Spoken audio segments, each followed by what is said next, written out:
The main character concludes that at 23, it is too early to die, and also states that death does not cause her any emotions other than relief. The girl spent 5 years in hospital after falling ill with a rare disease. Her senses began to fail one after another, starting with her vision. For the lady, the loss of vision was the most severe blow, because now she will not be able to find out the ending of her favorite story. She didn't understand if she was destined to die, then why she had to endure all this suffering. And suddenly, after death, the main character opened her eyes again, being the heroine from the novel she had read before losing her sight. Opening her eyes, she concluded that her blanket smelled very tasty. She wondered why it smelled like that, because the nurse didn't seem to come into her room with an air freshener, when suddenly she jumped up, realizing that it was the first time she could smell the smell again. She turned her head, not believing that she was feeling something, because earlier this was impossible. She realized that it was indeed the scent of roses. Trying to understand what was happening, the girl looked up. Surprisingly, the girl was in a room unknown to her. In an instant, there was a knock on the room. Calling the lady Ariel, a voice asked if she had woken up. The maid brought her a tray and wished her good morning. The girl was shocked, because she was met by the maid, to which she only smiled innocently and asked what bath scent Milady prefers today. The pink-faced one couldn't understand why someone in the hospital wears such clothes, and then wondered what Lady Ariel meant. The heroine looked at the tray, seeing something strange, like jelly with a rose inside. She stared at the object, realizing that she was seeing something for the first time. The lady was shocked when she touched the new object, concluding that it looked like she was in a flower garden. She couldn't remember when the smell had been as amazing as it was at this time. The maid looked at her strangely. The maid asked what problems the lady had, because she looked as strange as possible. She stated that she was simply enjoying the aroma, to which the servant was amazed at this politeness, asking what she had done wrong. She fell at Ariel's feet and began to apologize, thinking that such politeness was sarcasm and a hint that she was mistaken. Ariel tried to calm the girl down, telling her not to be angry. Suddenly, the girl's gaze fell on the tray. Looking into the reflection, she did not recognize her face. The maid awkwardly looked at Milady, afraid to utter an unnecessary word. Ariel couldn't believe that she looked completely different, couldn't understand why she was a different person. She was too shocked, saying that she needed a mirror. Looking at herself, she saw pink curly hair, eyes shining like the morning sky, snow-white skin. She immediately concluded that she had seen this face before. She realized that she had seen this face before on the cover of her favorite novel and could not confuse it. The shocked lady asked what the maid called her, to which she replied that her name was Ariel. Her gaze fell. The girl was horrified, asking the name of that same heroine. Nervous giggles were heard from her lips. Ariel burst into nervous and slightly crazy laughter, scaring the maid who was standing next to her. She remembered that this was the name of the antagonist of that very novel. Ariel concluded that she was doomed, because this character dropped out at the beginning of the game, or rather, was publicly hanged.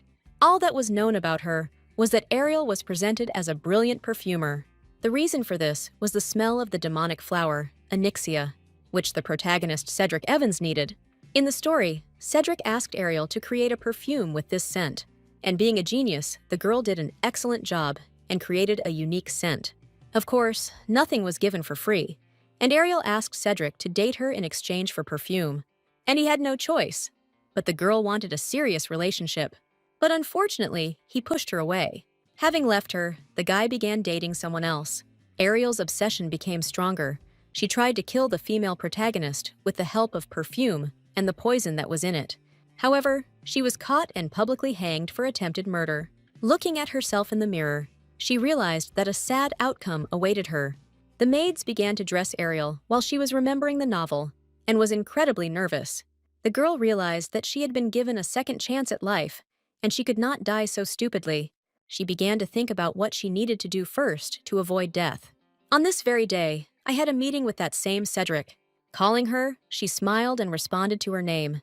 The lady instantly declared that the time had come to put an end to their relationship with him. She realized that she needed to leave him first in order to avoid death in the future. Ariel stood up from the table and declared that she no longer had feelings for him, and it was time to end this. The guy tried to stop her, telling her not to rush to leave, and that he had something to tell her and show her. She smiled and explained that she would send the perfume through a messenger, and there was no need for them to see each other and communicate. She smiled and joked that he would not become a mad dog if she left without any regrets. The guy looked at the girl and repeated the last phrase. The fact is that the girl gave this nickname when she read the novel, for which she immediately apologized. Having said everything she wanted, the girl left the restaurant. After meeting Cedric, Ariel understood why the character was so obsessed with him, because he has a very beautiful face, but dying for him is stupid. She concluded that if they separated, they would no longer intersect, and this meant that there were no more reasons for death, and Ariel would be able to live, living the new life that was given to her for the second time. Ariel left the restaurant screaming that she was finally free. Arriving at the palace, the lady saw a tall guy in a dark suit and an elegant, fluffy tie. Everyone began to bow without looking up at the man. As it turned out, this man with a dissatisfied face was Ariel's father. The father asked if his daughter had seen Mr. Cedric again. Suddenly, the man started screaming, saying that she was disgracing the honor of the family, and everyone was already pointing fingers at her. And after these statements, he even declared that no matter how hard she tried, Lord Evans would never look at her. In an instant, Ariel hastened to announce that she and Cedric had broken up. The girl said that there was no reason to worry, because they had put an end to the relationship. Everyone, including the servants, was shocked by Ariel's loud statements. But, instead of support, the father laughed in the girl's face, saying that Cedric had finally broken off their relationship. She tried to explain that the separation was by mutual consent, to which the father again stated that he would never believe it, because she was suspiciously calm. Ariel's patience finally ran out, and she replied that she herself suggested breaking up. The man was amazed and asked to stop this trick, because this was just another trick to attract attention. But when Ariel replied that she had lost her feelings for Cedric, her father was furious. The man suggested that they take her temperature, because it seemed that she was sick. Ariel asked to stop, saying that she was not sick, but she was very tired and wanted to go to her place. Ariel's father literally almost fainted from such a statement, because she simply did not have the right to conduct a dialogue in such a tone with such a stately man. The lady was very tired, but still, she needed to go to the perfumery. The lady asked her maid to be taken away, and on the spot ordered her to leave. The maid was amazed to hear that the mistress wanted her to go and rest. At this, the maid bowed and thanked my lady. Entering the room, she saw a huge table and a shelf on which there were many jars with new scents. The girl began to look at all these jars and touch everything that was there. Taking one of the jars, the lady sniffed, sensing a strong odor. It was a very sweet and strong aroma of blooming roses. Although the smell was very tasty, it was too colorful, causing Ariel to start coughing. Tears appeared in the girl's eyes when she realized that she had lived for a very long time without the ability to smell.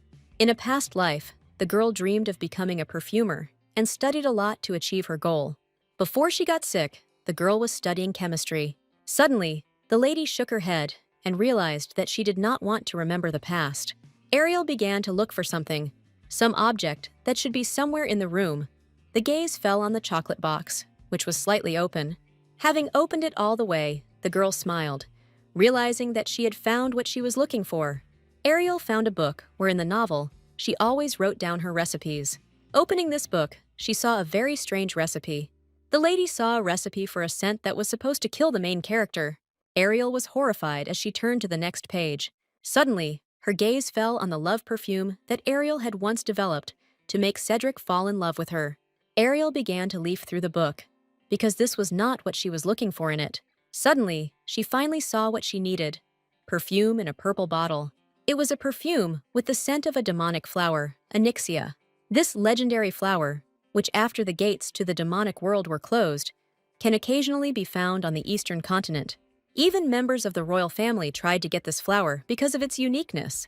But the problem is that this scent is the only medicine that can calm Cedric. When he tried to block out the smell, tragedy struck.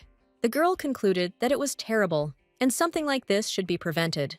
Suddenly, Ariel was distracted by the announcement that a guest had arrived from the Evans estate. Ariel was quite surprised. A tall guy with brown hair and a sweet smile appeared on the threshold. The girl looked at him, thinking that this was his advisor. The guy asked for forgiveness for such a late visit. Milady smiled and said that everything was in order, and if they had arrived, then there was a reason for it, and also, she would really like to know that reason. The guy handed the lady the box, explaining that she dropped it in the restaurant. In the box, there was a bouquet of blue roses, which the girl used today. The advisor smiled, saying that His Majesty asked to return it to the girl. Ariel was surprised, because usually Cedric didn't care if someone forgot something like that. The lady smiled, lowered her gaze, and then thanked the advisor. The smiling guy asked if Ariel had heard the new news. As it turns out, a festival starts next weekend in the Maitland area. He said that the streets would be clogged, so they should send a carriage to escort the girl. The girl asked why His Highness's people should accompany her. Ariel realized that Cedric's advisor was not aware of their separation. The lady stated that she no longer needed to see him on weekends. Ariel was annoyed that she had to repeat this so many times. The guy asked if Ariel had changed her mind about her decision. She stated that she was not planning a wedding. Ariel asked to send the scent to Anixia, to the Duke's estate. The advisor asked her to send him personally, to which she stated that she had servants, and there was no need to worry. The advisor bowed and left the palace. The lady handed that box to the maid, asking her to throw it away. Meanwhile, at His Majesty's estate, the advisor announced that he had returned and was ready to begin work. He looked up when he was informed that Ariel did not regret the breakup one bit. The man said that the lady was not that calm, but rather she looked very pleased and had no regrets about what she had done. Cedric grinned, realizing that this relationship was on her whim, and she would end it on her whim too. The master realized that Ariel was too strange. She did not complain that he was late, and did not stare in anticipation of something. He understood that this girl had kept him by force for a year. The guy thought there had to be a good reason to end the relationship. The advisor suggested that perhaps Cedric had offended Lady Ariel in some way. The only thing Cedric could do was be 10 minutes late today. The guy asked if this separation was good news for the gentleman. At this, the gentleman only became angry, repeating the last phrase. He continued, because the man never had feelings for her, and he only met her because of the promised perfume. He couldn't understand what was wrong with Ariel, because earlier, perfume was her main weapon to make the guy she was so obsessed with fall in love with her. The advisor again suggested that the girl simply stopped loving him, and there was no reason. To this, Cedric said that she could not stop loving him, because this crazy obsession had been like a year, and she could not remove all the feelings with her hand. He did not know the reason for this separation, but the situation was developing in his favor. Cedric didn't understand why he felt so bad about Ariel leaving him, because Cedric never loved Ariel. The man looked away and said that the room smelled unpleasant. He sent an advisor to tell the servants to make sure someone brought him cold water. Ariel spent several days in the perfumery, studying the notebook and reading the recipes that she wrote before she appeared in her new body. Memories that the lady had buried deep within herself due to illness gradually emerged while reading. The girl went through all the scents, mixing them together. Finally, she created the perfume she wanted so badly to create. Ariel looked at her notebook, checking all the ingredients she had written down. Eyes fell on a couple of unusual recipes. For example, perfumes that heal internal wounds that attract people. Knowing this, Ariel realized that she could become a real sorceress, thanks to the wonderful gift of perfume. The lady created a perfume whose purpose was to blow away fatigue with one movement. The lady sprayed perfume on herself, trying to see if the perfume worked. Ariel didn't feel anything when one of the maids asked to try it on her. The lady smiled and agreed, because the servant also helped her and could try the scent that they created together. Having sprayed the perfume on the maid, she inhaled it and closed her eyes, waiting for a miracle. Suddenly, the girl began running in circles, saying that she felt a sudden surge of energy. Ariel was very surprised that the effect was immediate. The maid began to work, stirring the petals and trying to channel this energy somewhere. The fair-haired girl shouted that she needed more work. As it turned out, the ingredients to create the perfume ran out. They decided that they needed to go to the Sinan area to buy everything they needed. Having gone there, the lady was delighted, because the area was very beautiful and lively. The girls picked a lot of flowers, all different and with a variety of scents, but suddenly, Ariel tripped and fell, knocking over all the flowers that were in her hands right on the floor. Some ladies appeared opposite, declaring that these flowers would not be enough, looking at Ariel with their pathetic gaze. The lady declared that these flowers were too wretched to attract Mr. Cedric's attention. The ladies started laughing, saying that they heard that Ariel left the date because Cedric is a busy man. Ariel smiled, realizing that the ladies were trying to get under her skin. The The girl thanked the ladies for caring about her feelings. Having collected all the flowers, she replied that there was no longer a need for this, because she and his lordship had parted. The upstart with a fan was shocked by such a loud statement. Everyone began to sarcastically feel sorry for the girl, saying that it was cruel of him to abandon Ariel. They began to say that it is unlikely that anyone will now take the one they left after a long relationship. Ariel smiled and stated that this statement insulted his lordship. She told them that there was nothing strange about people breaking up, and someone would definitely need Cedric after the breakup. They were amazed that the girl initiated the breakup. Concluding, to prove this point, the girl asked the upstart to introduce the young lord to her. She stated that instead of the cold duke, she prefers a sweet and kind guy. The lady thought that Ariel was laughing at her because she could not believe that this was really so.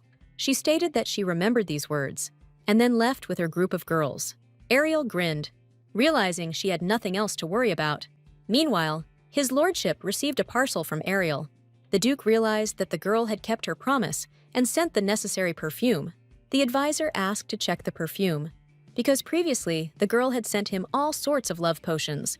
He, in turn, refused the advisor and splashed everything on himself, realizing how talented Ariel is. The man began to wonder what recipe the girl was using, because all past perfumes had failed. As it turned out, the box had a double bottom, and there was another perfume, the same one that allows you to get rid of fatigue. There was also a note with inscriptions about how these spirits should also help. The man took the bottle, thinking that this was another trick to seduce or fall in love with himself with the help of perfume. The duke decided to check if Ariel had mixed anything into the perfume. He couldn't try everything on himself, so he sprayed the bottle on the advisor. The guy associated everything with the fact that he was lying on a warm, sunny field, and a soothing breeze was blowing across his body. He began to run again and said that he would go to work, because adrenaline and energy poured through him from the edges. The man was amused by this reaction, but decided to look at the note. Ariel still had a little of this perfume left, which made her wonder if she would have enough. Holding the notebook in her hands, the girl instantly realized that these pages were worth thousands of gold.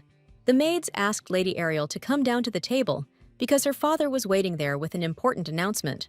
Afterwards, he stated that the gentleman was expecting a girl. The lady walked to the table where the father of the family was waiting for her, with a menacing, or rather serious look. Looking at her menacingly, the man ordered her to sit down at the table. After wiping his face with a napkin, he stated that he wanted to tell her something. The father said that Ariel urgently needs to get married. This really amazed the girl, because she had only recently broken up with Cedric. He explained that rumors about his separation from the duke had spread.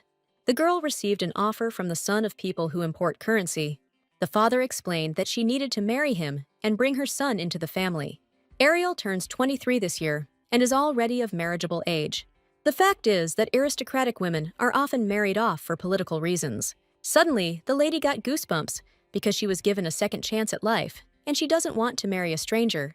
While the daughter was worried about her fate, the man reasoned that the guy was very handsome. By the way, the lady will marry a handsome, tall, and slender guy. But this is not what Ariel wanted. The girl tried to explain to her father that she wanted to enjoy a little freedom. To this, the duke asked what the girl wanted, since she could fulfill any of her whims in order to save the family's reputation. The man said that he would fulfill her every whim if she responded positively to the proposal in marriage. Ariel smiled and asked for a lot of money this month. At this, the father grimaced and looked at her. The man said he heard that the girl had taken up an old hobby. For a man, the hobby of perfumery was considered too strange and stupid for him to think that it would bring any benefit. He stated that he would give the lady 20,000 encores for one meeting with her boyfriend. Smiling, the girl agreed, skimping on the money. Her new fiancé was a minor character in the novel. This was the guy who kidnapped the main character in the novel and drugged her. Just seeing his smile and bags under his eyes, the lady wanted to run away. Realizing that this boyfriend was just crazy and clearly on something, she asked what kind of disgusting smell was coming from the guy. He asked what was wrong, to which she replied that the smell was very strange. The groom stated that he also felt something similar and needed to tell the manager.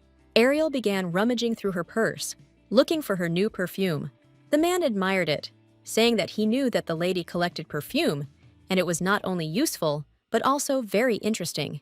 He tried to compliment her, to which the girl began to spray perfume right in his face. After that, Ariel apologized, because the smell was unbearable. The guy was silent and looked at one point after this aroma. The lady began to wave in front of his face, trying to bring him to his senses. Suddenly, he smiled sharply, and looking into her eyes, the guy enthusiastically asked what she sprayed at him. The blonde said that he knew the feeling he felt after spraying this scent. The guy with a crazy smile said that it was an aphrodisiac.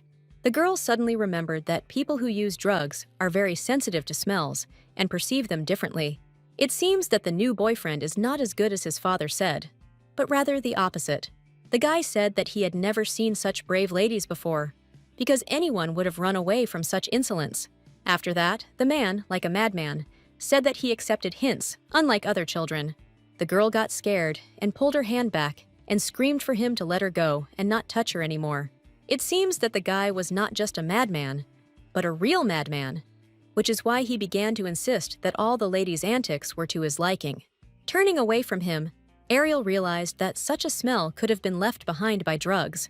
The man not only looked, but also behaved like a drug addict and crazy. Suddenly, the blonde smiled again and pulled her hand, saying that if they were on the same wavelength, then there was nothing to wait for. Frightened, she did not want to go with this abnormal person, she screamed, calling the waiter, hoping for help. The waiter himself was surprised, and Ariel asked to call security, because the young man allowed himself too much. The girl was incredibly amazed when the guy began to touch her hand to his chest. This inadequate one declared that his heart beats for my lady. The lady decided that she would need to correct the recipe when she returned home. The blonde turned to the waiter, saying that the lady was just shy and there was no need to worry about her safety. Suddenly, Cedric himself appeared on the threshold. He looked at the couple with a menacing and embittered look, seeing violence towards the girl. His gaze was full of jealousy and malice, because no one has the right to touch his ex-girlfriend without her consent. He took the impudent man by the hand and asked what was happening here, illuminating the guy with his gaze. The man shouted in fear that his lordship had understood everything wrong. He began to make excuses, saying that he and Ariel were on a date. Ariel watched all this, trying not to get too involved in the brawl. The guy said that the blonde was crazy. He extended his hand to her, and taking her palm, led her along. Cedric asked what he could do to calm my lady down, but, grabbing his dagger, the guy asked if he could wound the madman in the same place. The man fell to his knees, begging to be spared. The guy began to say that Ariel was trying to cause attention and embarrassment with this refusal, to which these words were refuted. The man kicked the rich man's son in the chest so that he fell, and then said that the Marquise did not even teach him good manners. And then he asked the security, who had already arrived, to take the guy away. The man turned to Ariel and asked what she was doing here, to which she replied that she had the same question for him. Cedric asked why the girl was in the company of such a man, to which Ariel replied that her father insisted on meeting with the son of the Marquise. Ariel concluded that if she had known in advance how this meeting would turn out, she would never have come to meet him. The lady smiled awkwardly and thanked the guy. The man was amazed that they had just broken up, and the lady was already considering him for the role of groom. Although, even if their relationship was built on a contractual basis, it lasted more than 6 months. Cedric stated that in such situations, there should be certain standards. He clarified that she should have discussed the issue with him and then deal with marriage matters. Ariel hastened to say that their relationship was still a burden to him. To this, he only looked at her gloomily, making it clear that his feelings for her had not cooled down, and some kind of spark still existed between them. Even though they were a couple in public, and quite popular due to their reputation, if she was seen with another man immediately after breaking up with Cedric, rumors would fly away at the speed of light. The girl understood that he was also not pleased, and she must adhere to the appropriate rules. I am involved at all costs. The lady bowed and asked for an apology. Suddenly, the guy asked how long ago the girl decided to meet him, and then find another guy, because even earlier she was obsessed with the guy. Actually, Ariel didn't think about it. She didn't understand whether she had a choice at all. After all, the girl understood that she could not become Duchess Evans. In a moment, he, surprisingly, not wanting to let the girl go, asked if the lady had changed her mind about breaking up. To this, she smiled and stated that, of course, she was not going to change her decision. The man concluded that if this was his lady's desire, then he should not mind, and then apologized for such questions. And also, Cedric said that her perfume helped a lot, thanks to which his assistant became more efficient. He had already left, for which the girl regretted that she did not have time to ask about Anixia's perfume, or rather about its effectiveness. Although most likely everything is fine with them, because they say that the absence of news is good news. At the castle, Ariel's father was madly furious because a letter had arrived from the Marquise's estate. The lady was incredibly scared and ashamed in front of her father, for what could be in this letter. The man tore up this letter after learning that his daughter had sent the gentleman to jail. Ariel said the man got what he deserved, and security took him to task. The father asked what kind of duel there was in the restaurant between the two guys. Ariel stated that Cedric didn't do anything crazy enough to make him angry. She only announced that he had offended her honor.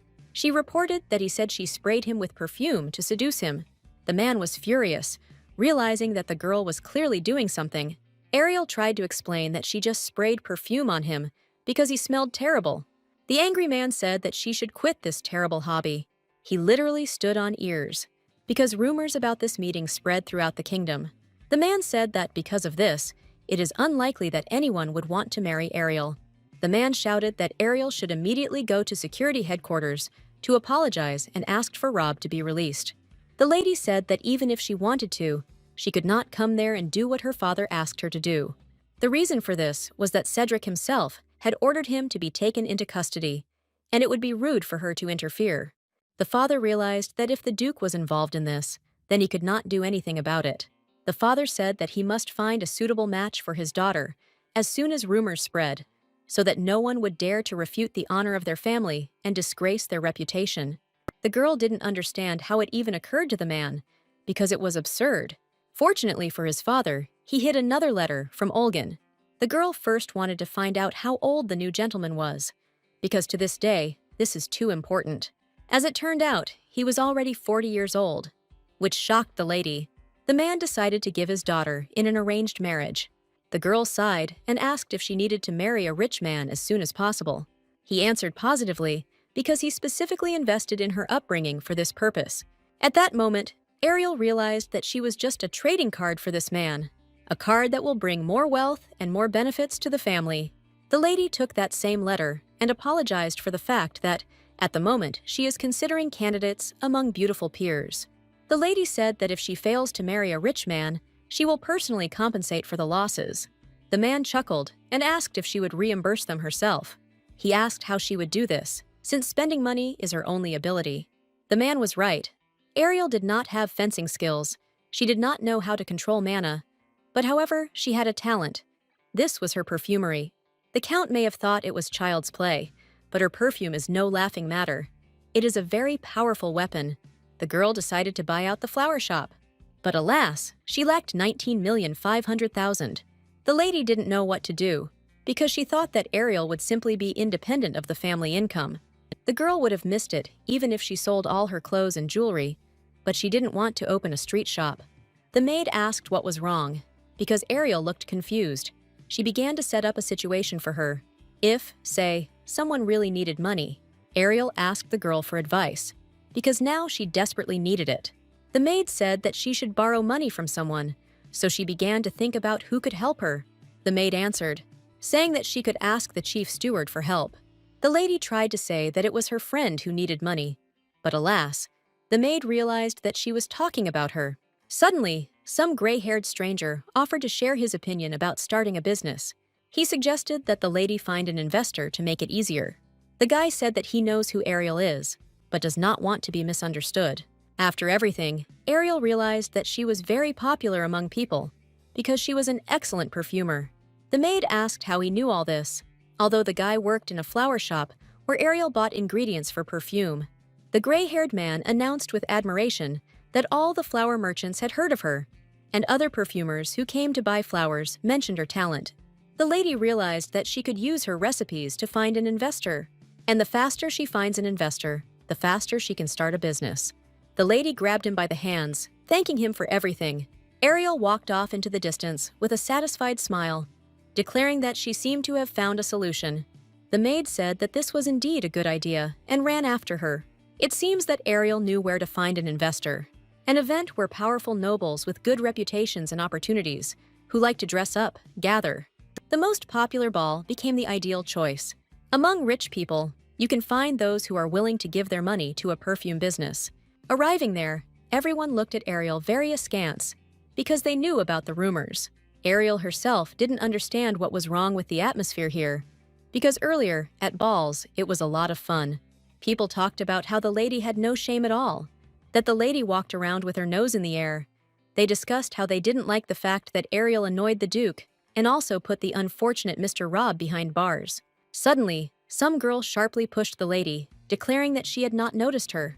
She laughed nervously and said that there was nothing wrong with it, realizing that the lady did it on purpose. She couldn't understand what was wrong with Ariel's reputation, because she had previously been very famous among the locals.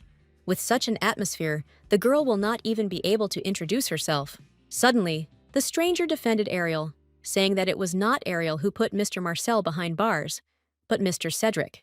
She said that if the lady has any problems, then it is worth filing an official complaint to his lordship. And then, she turned to people, telling them not to spread baseless rumors. As it turned out, the girl was Charlotte Zenos. Marcel's only child holds all the power in his hands. There is always someone around the daughter of the Marquis due to her origin. In addition, the attractiveness of this girl also played a role. Being the queen of all receptions, she sets trends in fashion. The girl concluded that she needed to thank all these people, because thanks to them, she became close to Charlotte. The lady approached Ariel and asked if she was okay. The girl concluded that this was her chance to get even closer, saying that because of this atmosphere, it became a little stuffy. The lady sniffed and asked if Lady Ariel had put on perfume. Charlotte said that the girl smells like a cherry orchard. Ariel smiled at this and thanked the defender, saying that she had a little doubt about them, since it was the first time she had created a perfume with such a scent. Charlotte asked if the girl made the perfume herself, to which she tried to demonstrate. She offered the girl new perfume as a sign of gratitude. To this, Charlotte stated that she was forced to refuse because her body does not allow the use of perfume. She was allergic to alcohol, which the girl knew, of course. The fact is that in the novel, Charlotte's sensitivity to perfume was mentioned more than once. To this, Ariel smiled and stated that she made this perfume without using alcohol. To this, Ariel was incredibly happy with Charlotte's surprise, because this was the first attempt and a very successful one. Ariel asked the lady to demonstrate so that she could understand what was going on. At this, the blonde grinned incredulously, but still agreed. Ariel sprayed it on her wrist, thanks to which the aroma became deeper. The sweet smell of lilac filled the entire space. The girl was pleased to feel as if there were many flowers nearby. Ariel began to explain how she made this perfume, saying that she used a perfume mana machine to create it, so even people with allergies can use it. She smiled, asking if this was really the reason why she came to the ball. Charlotte cleverly suggested that Ariel was looking for an investor. She began to explain her guesses that at first, the girl said that it was just a hobby, but it turned out no worse than a professional. She concluded that Ariel wanted to attract her attention. The lady made it clear to her that she guessed that she took advantage of the fact that the girl uses perfume for advertising purposes. Charlotte understood for sure that this perfume was made especially for the girl. Ariel was incredibly embarrassed by such praise and vigilance of the lady. Charlotte said that the girl had nothing to be embarrassed about, because anyone would fall in love with such perfume. She stated that the lady has no sales skills, but the perfume is really worthwhile. The lady explained that these praises do not mean that she will become her investor. The blonde smiled and announced that she was inviting Ariel to her family's ball, where there would be many wealthy people. The lady was very amazed that she deserved this invitation, to which she became more embarrassed and looked away. Meanwhile, the advisor asked if Cedric was going to attend the ball. The man replied to have the guy send Charlotte a confirmation reply. The maids began to gather Ariel for the ball, asking if she was worried. Ariel was afraid that Lena would worry, so she didn't tell her anything, but it was not clear what to do if this happened again. The maid began to ask the girl who would be at the ball and why she would go there. The devoted maid began to encourage the girl, saying that she had the best perfume. She said that all she had to do was tell her that someone had offended her. At this, the lady smiled. Realizing that the maid was behaving strangely, Ariel concluded that she had already survived one evening, and she would no longer tolerate such treatment. The lady decided that she would try to change people's opinions about her. Finally, the lady was dressed and collected. She looked incomparable. She had a number of rules for this evening, one of which was that she should approach first, to show that she was not hostile. It is imperative to make it clear that the girl is not an enemy, but a business mother who is looking for an investor. But because of her own insecurity, the girl spoke very slurredly and always stuttered. All of them, hearing her last name, without hiding their emotions, grimaced and asked again. And then they started talking about how they were too busy and it was better for the girl to leave. The girl was already glad that there was no abuse directed at her, and she was finally able to introduce herself. She decided to try harder and desperately approached people at the ball. But absolutely every person Ariel wanted to talk to frowned and looked at her incredulously. Ariel was very embarrassed. The girl sat in the corner and watched how people made her feel superfluous. Ariel didn't understand what was wrong with her and why these people were acting as if she had killed someone. She didn't understand what she should do, so that when people hear her name, they don't make a sour face. Suddenly, Charlotte approached her, asking if she was enjoying the evening. The lady decided to open up to the blonde, saying that in truth, she had not yet managed to start a conversation with anyone. At this, Charlotte smiled, saying that she seemed to know what was going on. She grabbed Ariel's chin, asking what Ariel's main asset was that she could provide for the evening. This is difficult, because the people gathered here are famous rich people and promising businessmen who want to get their hands on it. She explained that in such a place, the most important thing is money. Then she added that these people do not know about her talents for fragrance, and they can only be attracted by profit. Realizing that people were interested in money and business, the girl seemed to have an epiphany. She realized that if she wants to declare herself as a business lady in need of an investor, then she needs to represent the perfume first and foremost, and not herself. The main character may be another person, but for her, Ariel is the main one. The girl said that she fell in love with her perfume and wants to buy or purchase more. Lady Charlotte was right. The girl should show off her perfume in all its glory. Suddenly, the lady turned to the people who were at the ball only recently, making faces. She sprayed some perfume, saying it was her own, inviting them to try it. One of the ladies, looking at them, decided to try. This perfume was beautiful, and of course, the girl really liked its aroma and the effect it gave. Everyone in the room said they smelled even better than real flowers. Ariel smiled and thanked everyone for their flattering words. And so, the lady decided to make herself known, saying that she was opening her own market, where you could try even more similar perfumes. She hurried to tell her that she needed a lot of money for this, when someone suddenly approached from behind. A girl with a bob in uniform asked what was going on here. Next, she asked who made this perfume. Learning that Ariel made it, Charlotte concluded that the ladies would find a common language. This lady had a deeper knowledge of perfumes.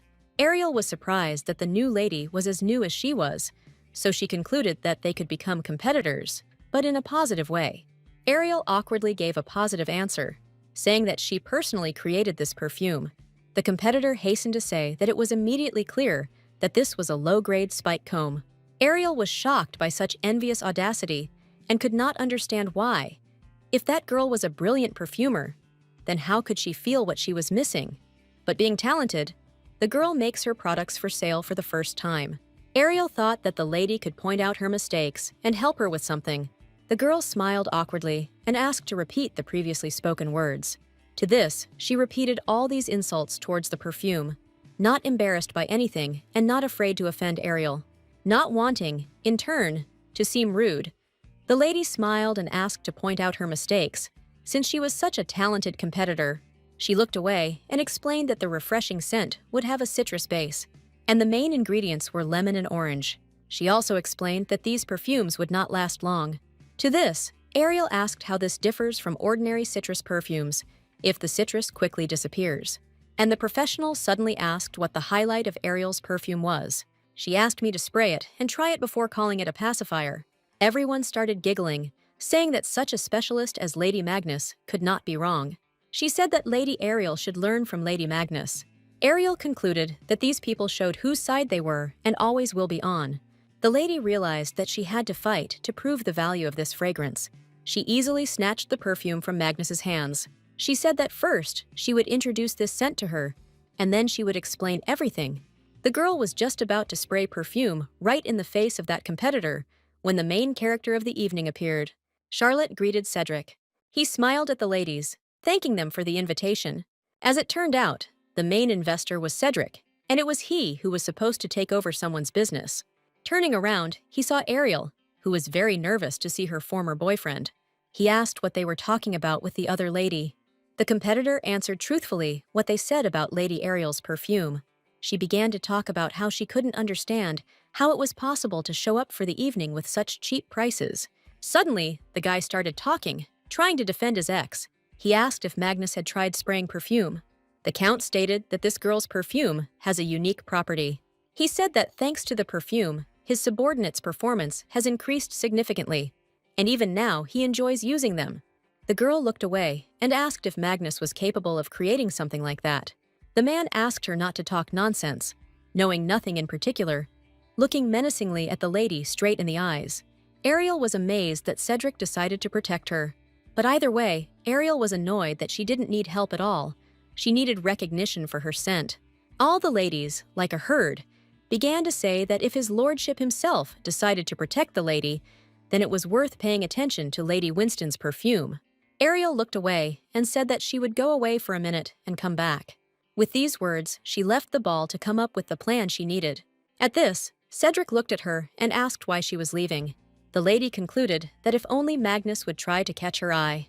From now on, Ariel will force them all to write a book of compliments for her perfume. She realized that she had enough for today, and she would return home to correct the recipe. But suddenly, Ariel was stopped by Cedric's rough voice. He looked at her worriedly, coming a little closer. She asked if the evening was not in full swing, and why he suddenly turned his attention to her again. The guy was embarrassed that Ariel hastily left. It was strange, knowing what kind of person Cedric was. He was worried about her spoiled mood. Ariel told herself that she had to be strong and not let this man get to her. But suddenly, the girl declared that the Count's act was very unpleasant to her. She explained that they had already broken up, which meant that he had no reason or need to interfere in her affairs. She asked if he had put an end to their relationship. Ariel stated that he was very impudent, and she could handle Lady Magnus herself.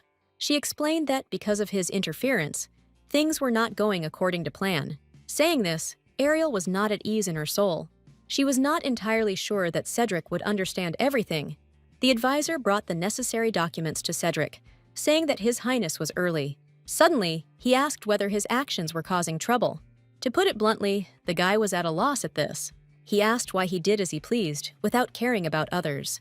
He could not understand that with His Highness, it seemed that someone had scolded him. The advisor quickly refuted his own words, because who would even dare to insult the Duke? He quickly concluded that it had something to do with Lady Winston. When asked how he found out, the guy said that she was often the reason for his bad mood. He asked Cedric to share the problem with him because he could give useful advice. The Duke began to speak, saying that the lady's confused look gave him an impetus and a desire to help. The man himself did not understand why he followed her then. He tried to explain that she seemed upset and could not do otherwise. The man warily recalled the desperately irritated look and the words that he was acting selfishly. The advisor was incredibly surprised because Lady Winston herself cursed His Highness. He admitted that this really bothers him. The blonde realized that Cedric was not indifferent to the girl, and it seemed cute to the guy. He didn't know what the reason was, but Lady Winston had changed a lot, so there was nothing to worry about. The advisor suddenly suggested that he apologize to Lady Winston. The guy began to try to explain why this could upset the lady, despite the fact that the man acted in the lady's interests. The man looked away and sighed, agreeing with the idea of apologizing to Ariel. He began to write a letter, ordering it to be sent to the Winston estate at dawn. The maid handed the letter from Cedric to Ariel, smiling sweetly. She read the letter, which said that the man had behaved extremely tactlessly at the evening. He said that the words Ariel said made him think, and he would like to see each other and apologize. Cedric invited the lady to the restaurant to apologize. She arrived in a small carriage with 2 white horses. The girl thought that she had gone too far yesterday because no one had treated Cedric like that before, and he must be shocked. But she concluded that it would be nice to get an apology, which is why she is here. Therefore, Ariel was very nervous because she didn't want to offend someone and then get hurt later. The girl asked the carriage to stop because she wanted to walk. He pointed to the side, indicating to the lady where the restaurant was. There was still time before the appointed hour, so the girl decided to take a walk. But suddenly, a disgusting sound was heard. Someone just took a photo of Ariel from behind, blending into the crowd. Noticing the camera, the lady was surprised, but more importantly, scared. She screamed for the man with the camera in his hands to immediately remove it, thereby attracting the attention of the crowd. The stranger acted very strangely and ran away. She took away, or rather caught, his camera, being shocked. The girl couldn't understand why the guy ran away so quickly, because it was simply impossible.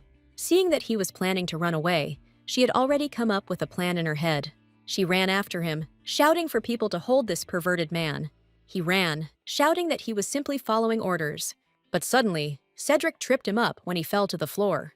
Thanks to this, Ariel caught this pervert. The man asked what this poor fellow had done. To this, it was a little difficult for Ariel to speak, because she just had to catch her breath. The man suggested we talk in a restaurant. The stranger was forced to his knees, saying that he was illegally photographing people without their consent. She said she caught the camera, which he threw away while trying to escape. Cedric decided that it was worth checking the photographs taken. There, he saw a bunch of candid photographs of himself. He stated that he had his own thoughts on this matter and would try to figure it out. Ariel was calm, because there was only one photo of her anyway. Upon learning that this poor fellow had also photographed Ariel, he frowned deeply. The man asked to inform the guards so that he could be punished. The man was taken away, leaving his ex in misunderstanding. Cedric apologized, lowering his head. He cursed himself guiltily, saying that he had made an appointment to apologize, but again caused her trouble for which he should apologize. The girl could not understand why the man apologized so much for every rustle he made. Ariel looked away and stated that she was fine and not to worry. But suddenly, Ariel smiled and stated that she realized that she had been rude and would like to apologize. The man said that he had treated her without due respect for a long time and owed her a lot of compensation for everything. He also added that even considering that the relationship was bound by a contract, he could not take care of her. He also explained that even the difficulties that she experienced after the breakup were his fault. The man offered the lady compensation. Suddenly, the lady was in shock, because money would come in handy now. With one click, the man assigned the girl personal security. The count said that Ern protects Ariel perfectly and is responsible for her with his head. Taking off her helmet, Ariel saw how handsome her bodyguard was. The guy said that Lady Winston could rely on him. Cedric, jealous of the lady, asked him to put on a helmet because a knight should not reveal himself so easily. To this, Ariel objected that it would be very hot to stand in a helmet. Ariel did not understand why Cedric gave her his knight, to which he replied that he could defend himself, and Ariel would need help more than once. For the lady, it sounded strange and a little offensive, but she concluded that nothing good would happen if something like this happened again. The man was a recognized knight of Cedric, so he could be trusted. Ariel stated that she would temporarily accept all of his kindness as compensation. Ariel smiled and said that the knight could return when she gained strength because she could take care of herself. At this, the man got down on one knee and bowed. Taking the lady's hand, he kissed her and asked her to take care of him. The girl smiled and then embarrassedly announced that she would go and hurried away. The man asked if Ariel should accompany him, to which she replied that it was not worth it, because she was not a small child who could not even go out on her own. And then she explained that her carriage was very close. She asked Cedric not to worry, because Aaron was nearby, to which the man frowned too much for it to be missed. She was about to leave when the man stopped her again. He wanted to ask about Anixia's scent. The man stated that he wanted to change the contract, to which Ariel was surprised. The girl immediately began to think that there were some problems with delivery. And then, I even thought that a man could cut down the price by paying off a bodyguard. And so, he started talking about payment, but suddenly announced that he would double it. But in return, he asked to resume the eternal meetings, twice a week. The man said that he could pay even more, because the order was very complex. Ariel couldn't understand why Cedric was suddenly acting this way. But still, Anixia's perfume is her impressive capital, and if the payment increases, she will be able to open a store faster. Ariel smiled and happily agreed, because you need to be able to use any kindness. The girl again revealed her smile to Cedric and waved to Cedric and said that she would look forward to meeting again. The Duke responded to this by simply asking him to be careful on the way home. The head maid had a lot of questions when Aaron arrived at the palace. To this, Ariel said that there is no need to be afraid of this 2-meter guy. Aaron nodded and introduced himself, stating that he was a bodyguard sent by the Duke. The maid smiled and stated that she was pleased to hear that Ariel was protected. She approached the bodyguard and announced that now they can punish all the scoundrels who encroach on my lady. Ariel was incredibly shocked, saying that fortunately they would get along. Raphael came into the room, bringing in his hands the ingredients that were delivered today, and she left them in the workshop. Entering the perfume room, she smelled this aroma. Such a clean and clear smell, so fresh, and would dispel all unnecessary thoughts. She extended her hand to the new spruce branches that gave freshness to the air. The maid suddenly suggested crushing it right now, as quickly as possible. This time, a magical device was used for the essence.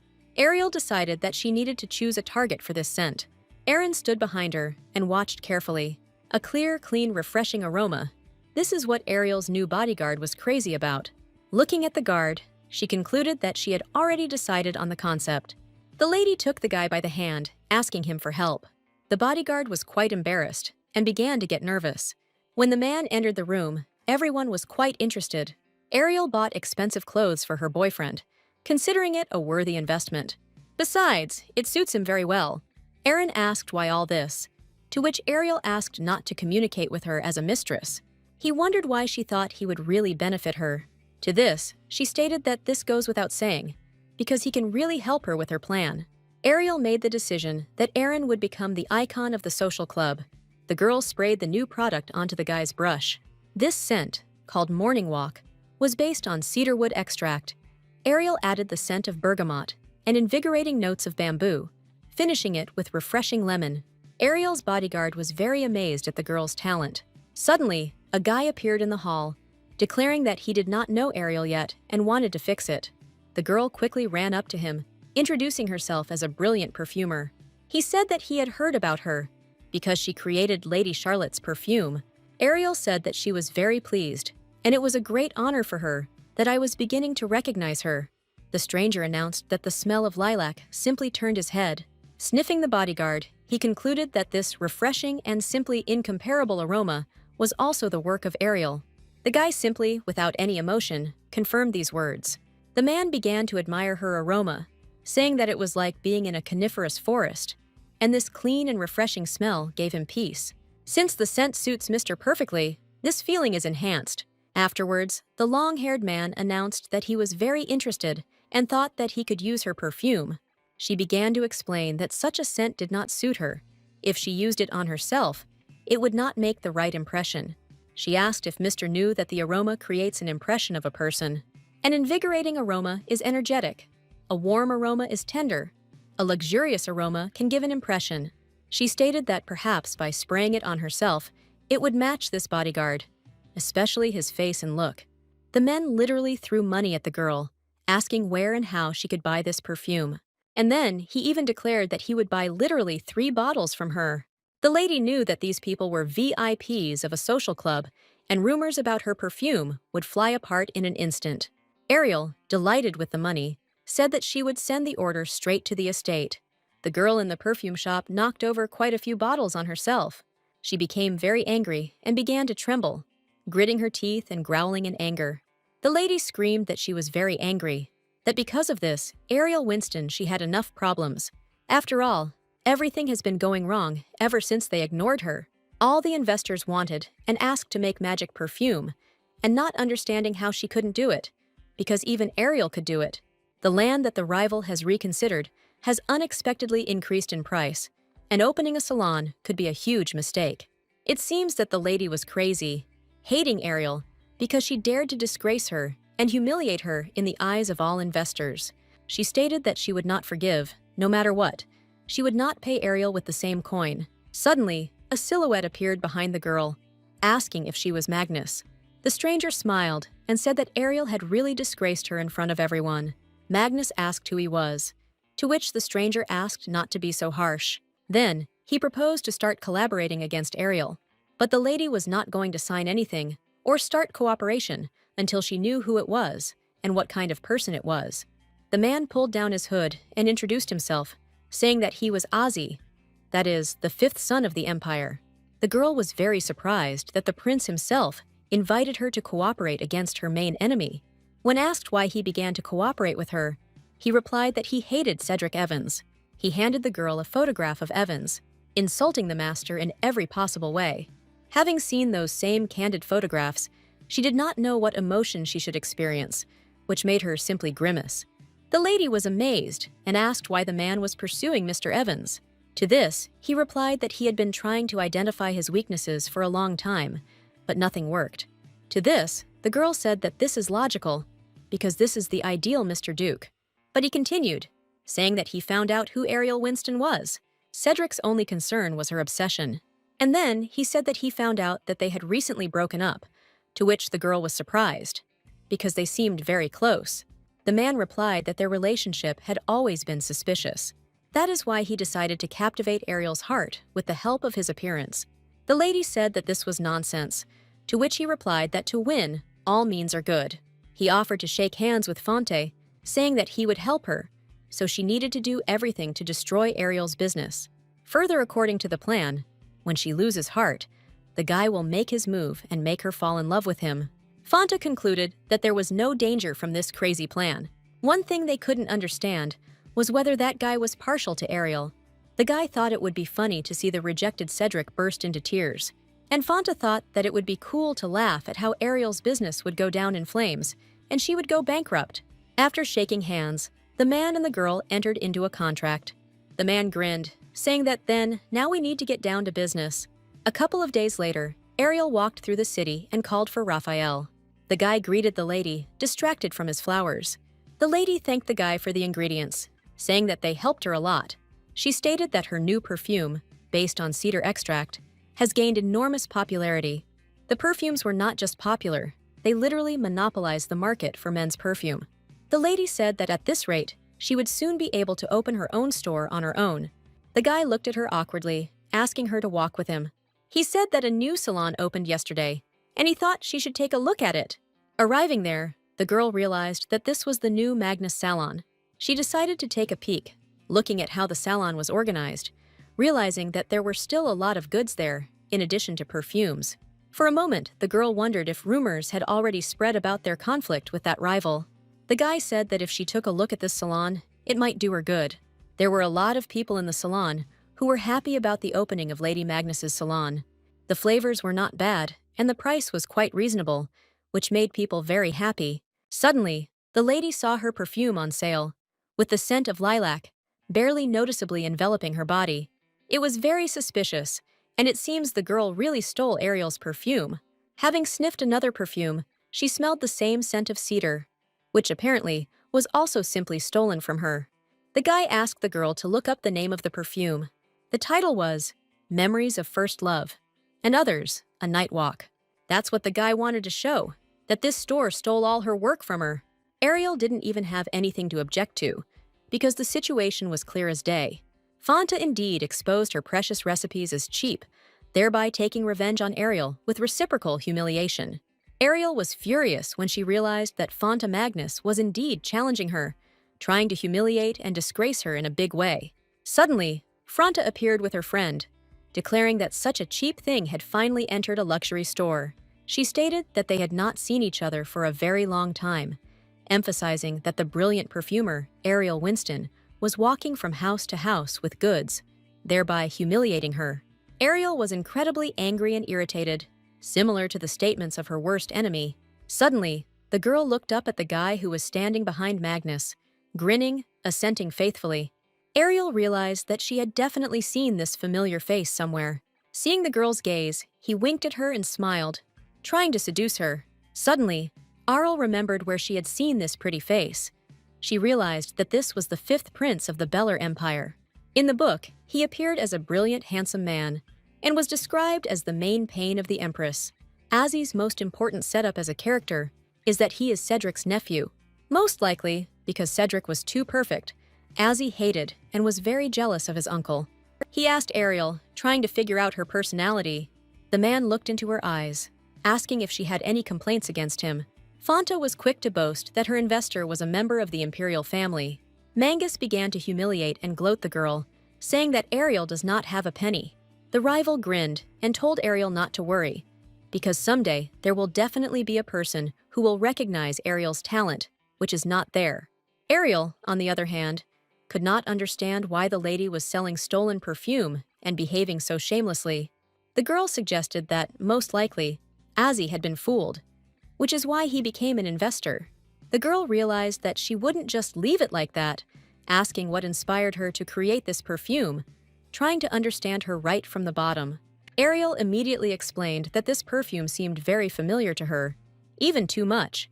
Fanta was silent, to which Ariel irritably asked to say a word. Azzy tried to defend this situation, saying that Fanta naturally would not respond, because he was the one who came up with the concept. Azzy began to lie as best he could, inventing a story that, on that day, for some reason, Lilac and Bamboo captivated him, asking him to stop pestering the unfortunate front. Ariel was shocked to realize that Azzy was in league with this girl, and she had not deceived him in any way. But suddenly, Magnus could not stand it, and began to say that she knew that Ariel wanted to say that she stole the recipes from her. But as it turned out, the girl didn't even hide it, saying that no one would believe someone who doesn't even have her own store, and this deception and theft, Ariel will not prove in any way, is connected with Fanta's strong status as an investor. The girl smiled and showed Ariel that she wanted her to leave. The pink one, in turn, understood that if she left the place even for a short time, the queue would be simply huge.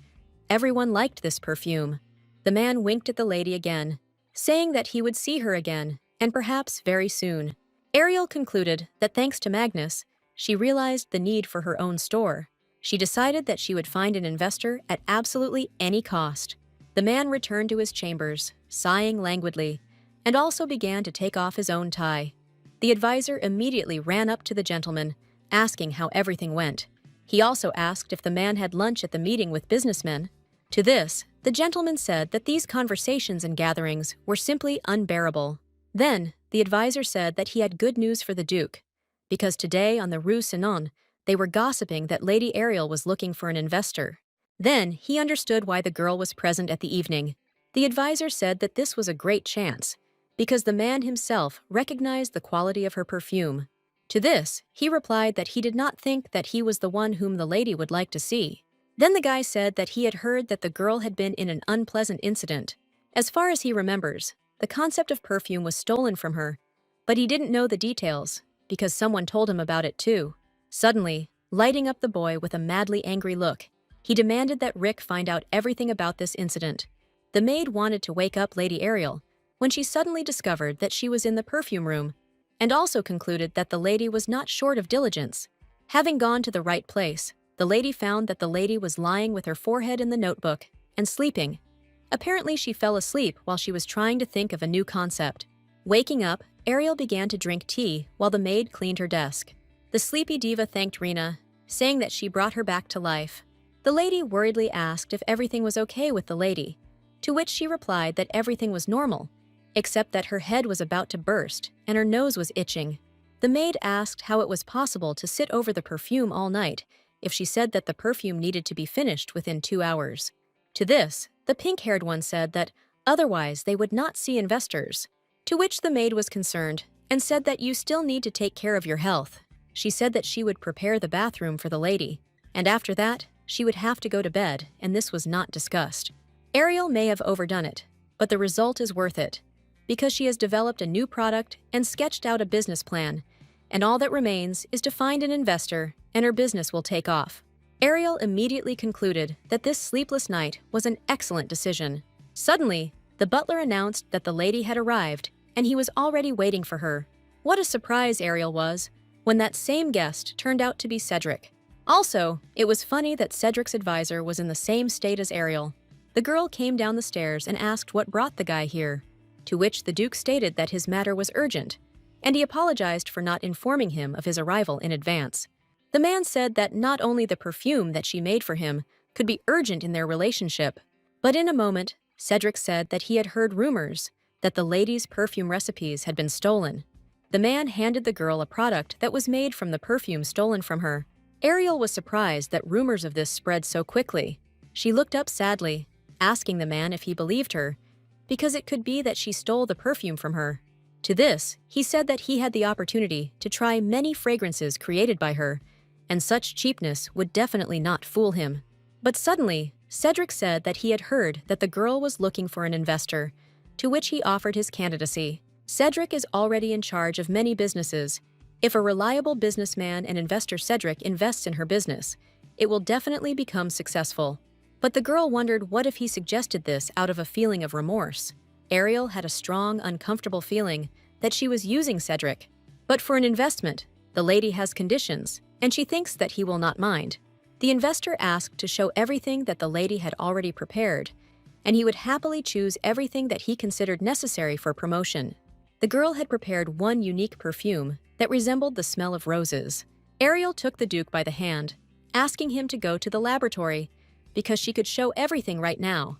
Rena was entrusted with preparing everything so that the new investor would look at what he would invest his money in. To begin with, the girl provided her with a business plan, which she worked on for about a day. Ariel's first goal is a salon. She has developed a plan to open it, and it also provides the concept of her new product. Her nerves were stronger than the girl thought. She was afraid that the man would not like her plan, and even worse, her product. But suddenly, Cedric announced that the business plan was excellent, and he was very impressed. The girl shared that in the future, she would like to supply perfume to the palace, and it would be nice to open a second store. Ariel apologized for these words because she was too worried. But suddenly, the Duke said that he would like to test the new product, asking if it was possible. To this, the lady happily agreed, saying that this perfume is called Garden of Roses, and she used velour rose and Turkish rose as the main components. This emphasizes the innocent purity of the scent, and the guy can smell the roses, which is different from other perfumes on the mass market. She sprayed the perfume on the man's wrist, to which the advisor said that this scent was like being in a garden in the morning, in which the most beautiful roses were collected, absorbing drops of dew. The aroma is the embodiment of the noble rosebush. Thanks to the fabulous aroma, a play of imagination resulted in the man seeing the Duke showered with rose petals. The Duke himself concluded that such a scent could not be found anywhere else. The girl felt differently when it was Cedric who praised her, and not her servants. Since the man approved not only the business plan, but also the product, he stated that the business plan is so detailed that it is even difficult to believe that this is a beginner's project. Moreover, Ariel has superbly proven her outstanding abilities in creating perfume. And so, the man finally announced that he had decided to invest in this business. With the words that Ariel would not disappoint Cedric, they left, expecting new meetings. The advisor said that it was not in vain that they went to the Winston estate. This is true, because the man managed to get an excellent project, and he saw, it seems, a soon restored couple. Surprisingly, the man already knew who to suspect. He stated that this could cause trouble for Lady Winston, so it would be worth keeping an eye on him. Cedric was sincerely flattered that in the future he would become Lady Winston's partner, and all her problems were now common to them. The maid began to praise the girl and congratulate her on the fact that they would soon open their own store. To this, Ariel stated that Knight Earn also did a good job. Despite Cedric's help, there was too much to do, and the girl personally decided to take care of the store's affairs. The girl did not want to rest. She was embarrassed to waste time. Ariel was wondering when Cedric would contact her, when suddenly the knight and the maid burst into her chambers, reporting that the Duke had sent the necessary information, or rather the fact that the construction of the store was completed. The guys went to look at the store, or rather the Ariel perfume shop. The lady was surprised to receive the news, because the Duke had said that it would take at least several months. In fact, the man demanded that the construction be completed as quickly as possible. Entering inside, the girl was incredibly excited. But once inside, she gasped with delight. Ariel couldn't believe that this was really her store, to which Cedric said that the second floor here was tripled so that you could live there. And the store had a hall, a kitchen, and of course a laboratory, which was quite surprising. Ariel dreamed of having her own store all her life. She was even ready to cry, realizing that she had really fulfilled this cherished dream, one might say, that she had two lives. But the surprises didn't end there. The store also had its own garden, where Ariel could grow the plants needed to create the perfume. While the girl was looking at the flowers, the maid said that she wanted to try the kitchen, asking if they wanted tea. But suddenly, the knight asked for forgiveness, saying that now was not the right time for tea, because the guests outside the doors were already waiting. The girl was extremely shocked, because they didn't really advertise this store, but a lot of people had already come running. Meanwhile, the maliciously envious woman watched the opening, realizing that she had failed to break Ariel's spirit and desire to develop as a perfumer. The girl burst into the sleeping Keelan, calling him a moron. She concluded that the man only knows how to make good speeches, but in reality, he is of no use or help. Magnus screamed that a man had no right to sleep in such a situation, because all the customers had gone to Ariel. To this, the pale-faced man said that it was a trifle, and you shouldn't get so angry about it. Magnus shouted that before the official opening, people crowded around Ariel's salon. And not only that, because of this, not even an ant would come into her store. But also, Cedric became her investor. The blonde said that he had already scouted out the situation. The girl said that he should initially deprive the lady of investors, instead of talking about trifles, because he promised to take Ariel on himself. He said that Fanta was too narrow-minded, because in order to plunge a person into the abyss of despair, you need to give him a taste of victory and then take it away. The man said that the girl should follow him, because he had a way to pull off a good plan. Finally, the workday is over, and Ariel saw off the last client. The day was a success, and the store is officially open. A week had already passed since they officially opened, and during the opening hours, the girl served customers. And as the sun set, she worked on perfume, managing the affairs of the store. The lady felt within herself that business was not so simple. But the most pleasant thing for the girl was watching her money accumulate. The lady concluded that Cedric would be very happy with such a profit. But first, she announced that she would go shopping for ingredients. Walking around the city, Ariel kept saying that they would need lilacs, roses, and cedar. She wanted to say that they would quickly buy it and immediately return. When she saw the way people in the city were looking at her, these people instantly disappeared, and Ariel realized that the people were avoiding her. Suddenly, Raphael ran up to the lady, asking if the girl had noticed the strange behavior of people. The guy told what happened at the opening of their salon. Two suspicious people in raincoats appeared on the street of flower shops and offered to promise not to sell the ingredients to Ariel's perfume salon. For this, they will receive 20 million encores every day. Ariel immediately realized that this was the work of Magnus and Keelan. This was logical, because without the ingredients, there would be no perfume, and customers would go to the Magnus store. The girl assumed that they would create obstacles, but did not think that it would be so artless. The guy said that he personally refused, because he was coming on the side of the mistress. But suddenly, Ariel announced that she was not going to meekly endure this and would take appropriate measures. At the table, the girl said that last night she was thinking about a way out, and she has two solutions. The first is to pay a large sum and lure the merchants, and the second, to personally grow the ingredients in their garden. But since they do not have the proper funds, the option is obvious. Suddenly, the maid asked if it was time for them to intervene. Although he seems like a small fry, he still has royal blood in him, and she could be imprisoned for insulting the royal family. The girl was surprised to see Cedric standing right in front of her. To this, the knight said that it was he who contacted him, because it seemed to him that the lady was in a rather difficult situation, and he thought that His Highness could help. Ariel realized that the guy was right, because if Cedric intervened, there would be no need to even worry about the matter. He is the girl's investor. This reason is enough to ask him to intervene. But suddenly, the pale-faced woman declared that she wanted to solve this problem on her own and in no other way. And like a child, Ariel asked the Duke to give her at least a hint of what to do. To this, he asked if the girl knew Gibbert, because she is the head of a large trade guild. And also, she is responsible for the circulation of various goods. Her trading guild has connections with many families and plays a huge role in the economy of the Beller Empire. And also, Jaina is always looking for an opportunity for a deal. The man heard that they were currently settled on the border of Bel Air. Cedric suggested that the lady make a deal with the woman. They arrived at the place and apparently saw a trade guild. They simply left the capital, as if they were in another country. A man with blue hair greeted the girls, extending his hand to them and asking them what business they were here for. Ariel introduced herself, stating that she had arrived to meet with Mrs. Jaina, to which he was surprised by the guests and demanded to follow him. Ariel suddenly realized that Cedric was right, and here, there is everything that a girl is looking for, and everything is fresh. The lady concluded that no matter what, she must conclude this deal. Jaina asked where her guests were coming from. The girl said that she came from the Winston family, to which she replied that she would not chat much with her and would immediately say that she was not going to make a deal with her. She apologized, saying that before visiting, she should have studied the etiquette of the merchant guild. The blonde laughed at the fact that Lady Ariel had actually done this. She promised to tell the lady about the etiquette of the trade guild, because there is nothing complicated here. Charlotte said that the most important thing for the trade guild is goods, and Lady Jaina speaks only to those who present her with things she likes. She brought with her a golden vase decorated with jewelry.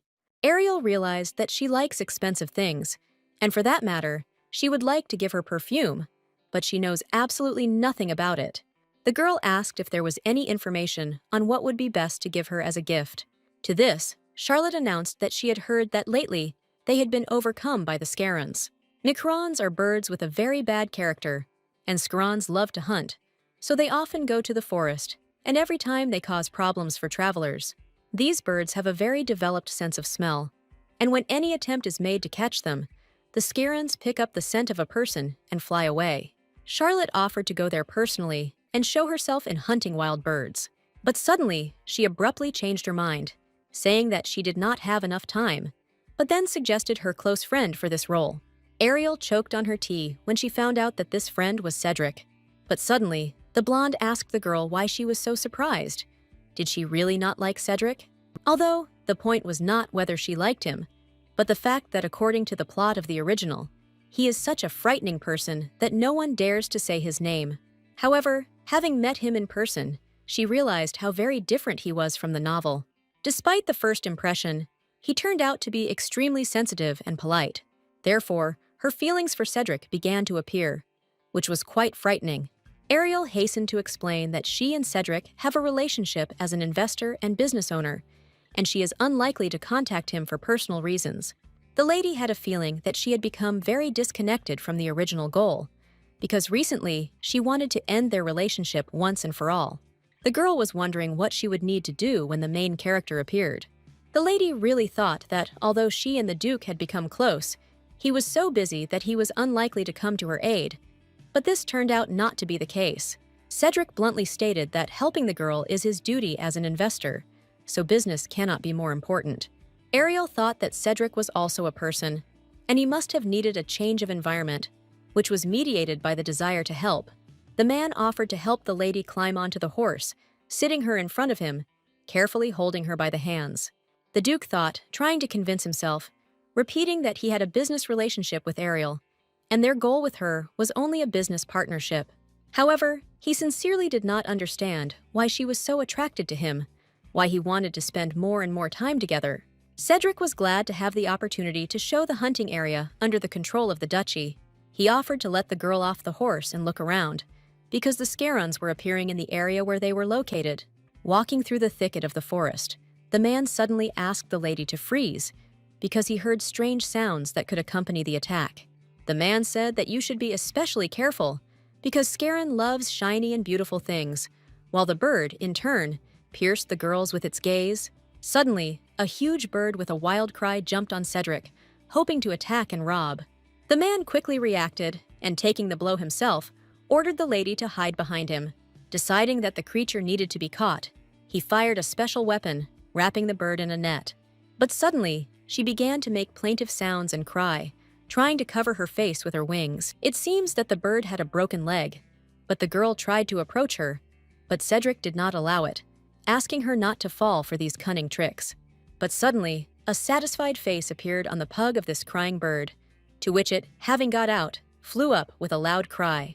This bird clung to the servants' heads, literally tearing their hair off in clumps. Cedric looked away from the lady, asking if she was okay, but she turned out to be completely priceless, perhaps shocked by such actions. The hunters concluded that the rumors really do not lie, and this bird has a very vile nature and character. The maid offered to hide, but there is no point in this, because the flies will find the guys by smell. The feathers of this terrible beast stank and resembled the smell of urine, which made everyone grimace. But Ariel was very pleased with the smell, because if her memory serves her, the origin of this smell is musk. If it is sufficiently dried and mixed with alcohol, it becomes an excellent base note, imparting tenderness and nobility to all components. The girl realized that, thanks to this, she would make a great gift for Jaina. The servants, and not only those, sincerely did not understand how good perfume could be made from these stinking feathers. But being convinced that the mistress had a plan, they collected the feathers anyway. The girl herself understood that the request to collect this stench sounded very strange, but the man said that she had reasons why she needed this ingredient. Arriving at her perfume room, the lady finally finished the perfume she needed. She called it the musk scent of Scaran. Ariel, happy that she was finally able to finish, invited the maid to try it on herself. But Rena was extremely scared, and even a little unpleasant that these perfumes were made from those feathers, and their smell was reminiscent of urine. The girl decided that she should trust the mistress, and, having opened the bottle, she felt a soft and sweet aroma. At the same time, this smell enveloped him in warmth and pleasant feelings. Being captivated by this wonderful perfume, Rena mistakenly hugged the knight, thinking that it was her mistress. The effect of musk turned out to be much stronger than Ariel expected. She decided that it would be necessary to adjust the dosage to avoid this. The maid was delighted, saying that it would take enormous talent to change the smell of urine so completely. This time, the perfume turned out to be special. She announced it as a perfume that would tame the Skaranov. Jaina said that she really hoped that this was not a waste of time, to which Ariel asked to believe her, because she would definitely be pleased. Ariel mixed special ingredients that most closely resembled the smell of the deep forest in which the Scarons live. The perfumer applied the liquid to the woman's brush so that she could taste its essence. Jaina called it the very essence of nature, because the acrid smell dissipates, leaving a heavy, wild aroma. Ariel stated that this wild scent would just help the merchants, and she would like the lady to check it out for herself. Having said that the lady was too confident in herself, she offered to hit the road. Even Rena noticed that something strange was happening in the forest, because they literally saw the Scarons from under the bushes, who were looking at them with a predatory gaze. The creatures literally surrounded them, to which the frightened maid asked if it should be like that. Ariel said that the forest hunter is the pungent aroma of the ruler of the forest. Thanks to this smell, the Scarons will mistake the woman for a rival. It was like a ceremony to welcome a new friend, to which Jaina announced that she would try to trust these spirits. But suddenly, judging by the build, the leader of these birds flew up. The lady extended her hand to Scaron, trying to see if he would be submissive. But after sniffing the air, the huge flying animal began to attack and scream, getting into a fighting stance and spreading its wings upward. The girl began to panic, because it seemed that her seemingly brilliant perfume did not work at all, to which the woman stated that she had no other choice and took out a small dagger.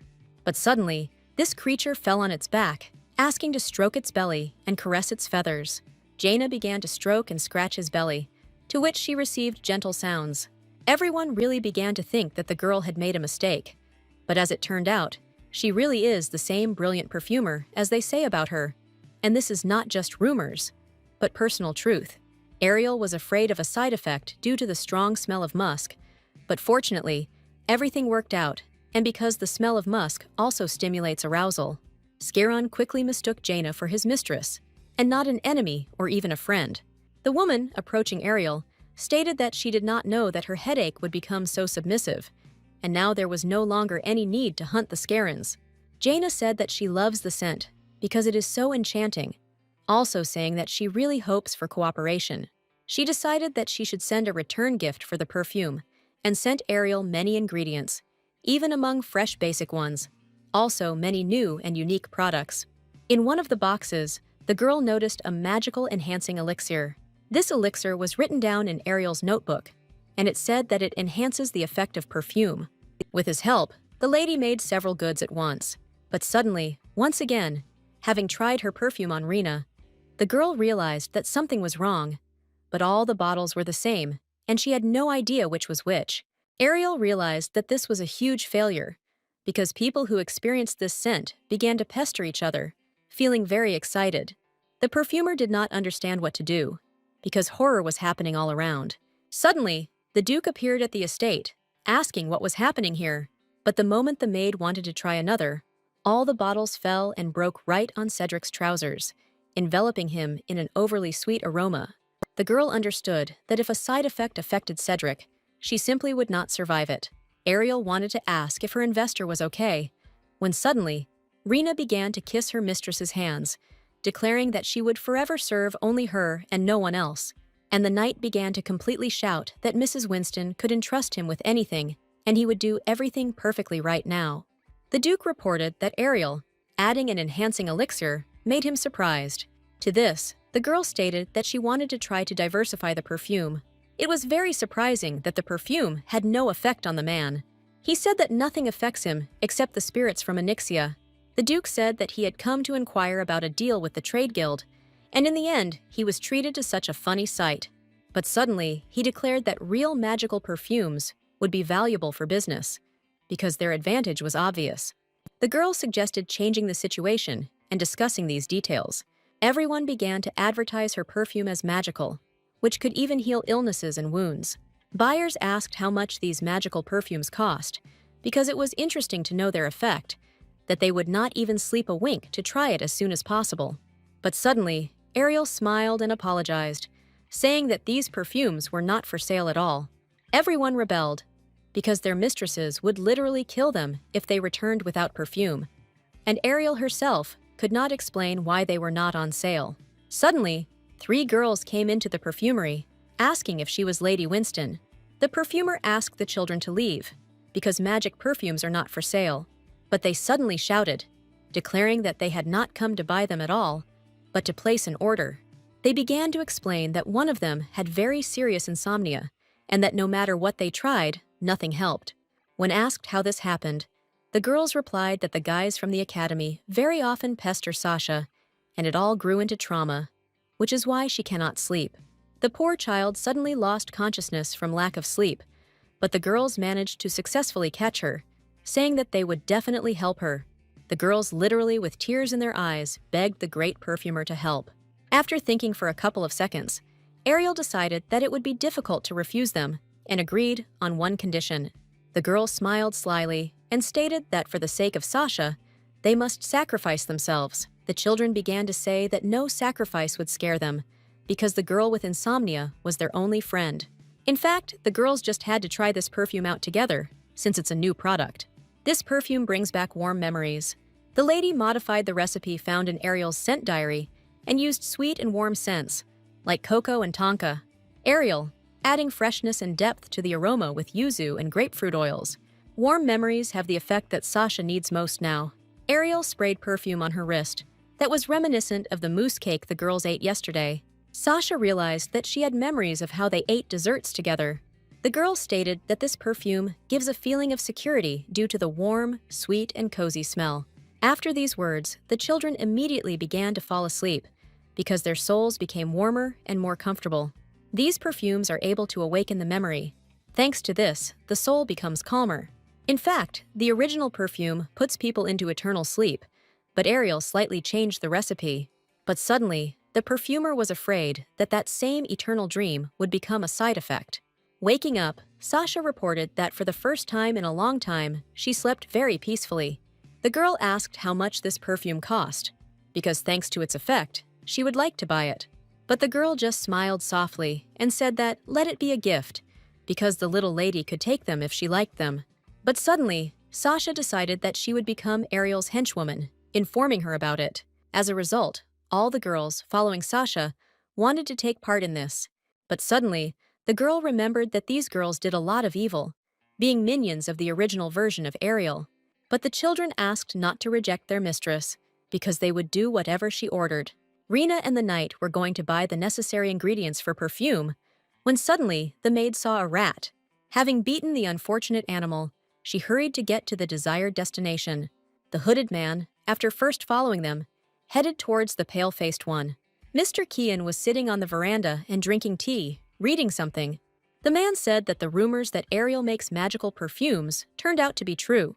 He also said that Winston's influence is growing rapidly. Then the gentleman said that, although he did not want to do this, he would have to take away her magic perfume from the lady. He assigned the guy another task, or rather, to break into the store and steal the recipe diary. Ariel talked about how Mrs. Jaina could help with a deal in the west of the country, but so far this is only in the plans, but she will try very hard. Also, the girl said that they were preparing a party in honor of their opening. Cedric was extremely surprised that the lady invited him to take part in this. Upon learning that Ariel would be there, the Duke agreed, saying that he had not properly congratulated her on the opening. Cedric stated that he would wait for the lady to contact him. The lady thanked Rena for organizing the table, because it turned out to be very beautiful. Suddenly, a blonde approached the girl, congratulating Ariel on her discovery. All those who came to her evening began to give the girl flowers, congratulating her on the opening of her perfumery. To this, Ariel stated that she was very grateful that they still came. Even the investor himself came with a bouquet of pink flowers, saying that the store was beautiful after all. After handing the flowers to Ariel, Cedric hurried to remove the petal from her pink hair. The girl even gave some girls a small perfume, saying that it would help them find true love. They reported that they would use them on the most important days for them.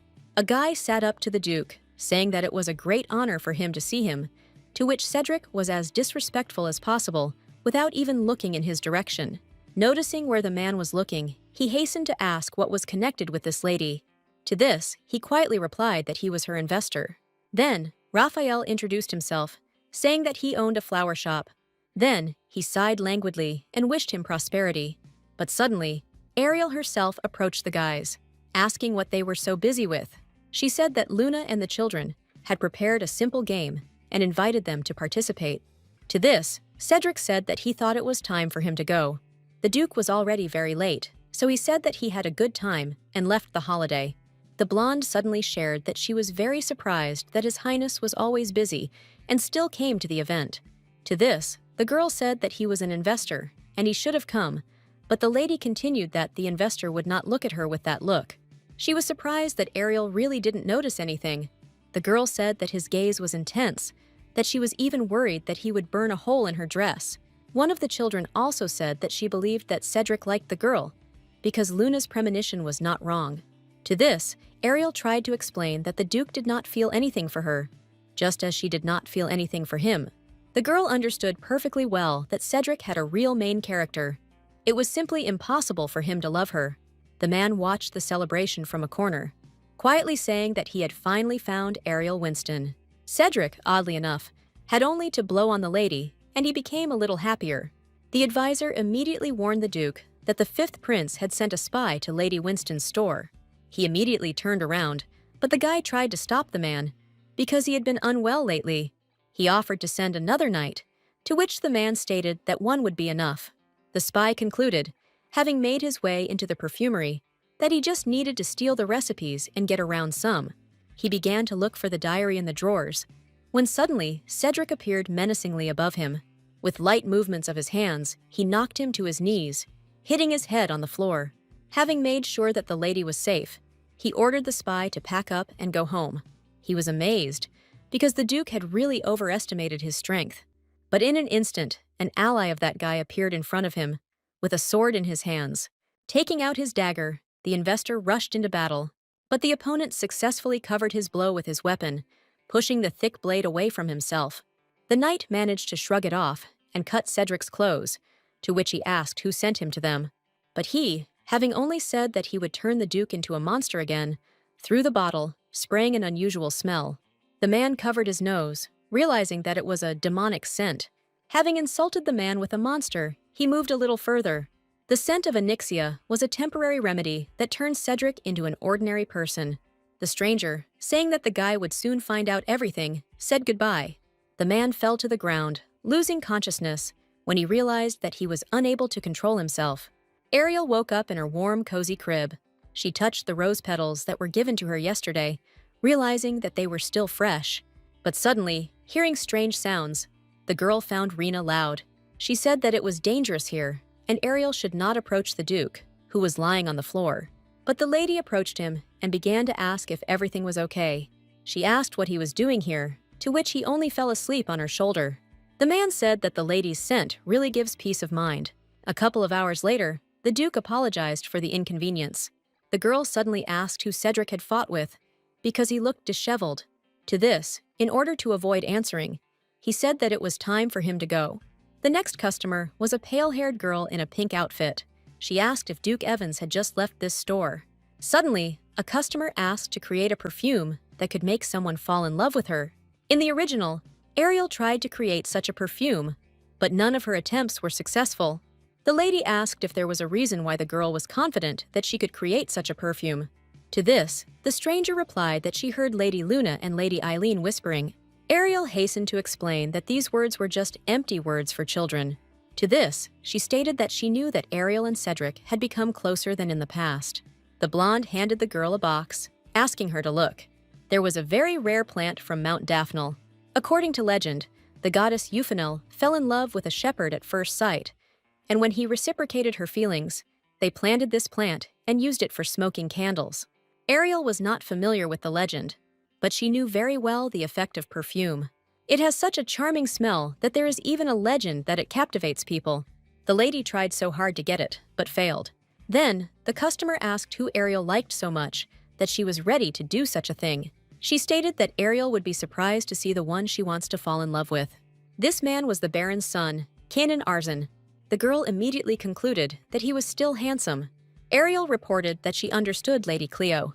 Then, the blonde said that they have been friends for 10 years, but she wants to confess to him because she heard that the effect lasts a maximum of a week, but she doesn't care if she can get his heart. She suddenly wondered if there was any meaning in love received through the power of magic. Ariel agreed to the girl's conditions, but also, the perfumer warned that it was her first time seeing this plant, so there was a high probability of failure. Magnus screamed at her ally because all her plans had once again failed. They even bribed the owners of flower shops, but Ariel made a deal with the head of a large trading guild. To this, the man just snorted, saying that they wouldn't have to go to all these extremes if the lady knew how to create perfume. But suddenly smiling, the blonde said that Fonte had nothing to worry about because he had an excellent plan. He explained that the Feast of St. Catherine was approaching. Kian confidently stated that on it, he would definitely be able to get Ariel. Ariel got to work creating that very love perfume. She succeeded quite successfully because a feeling appeared that could awaken and excite the heart.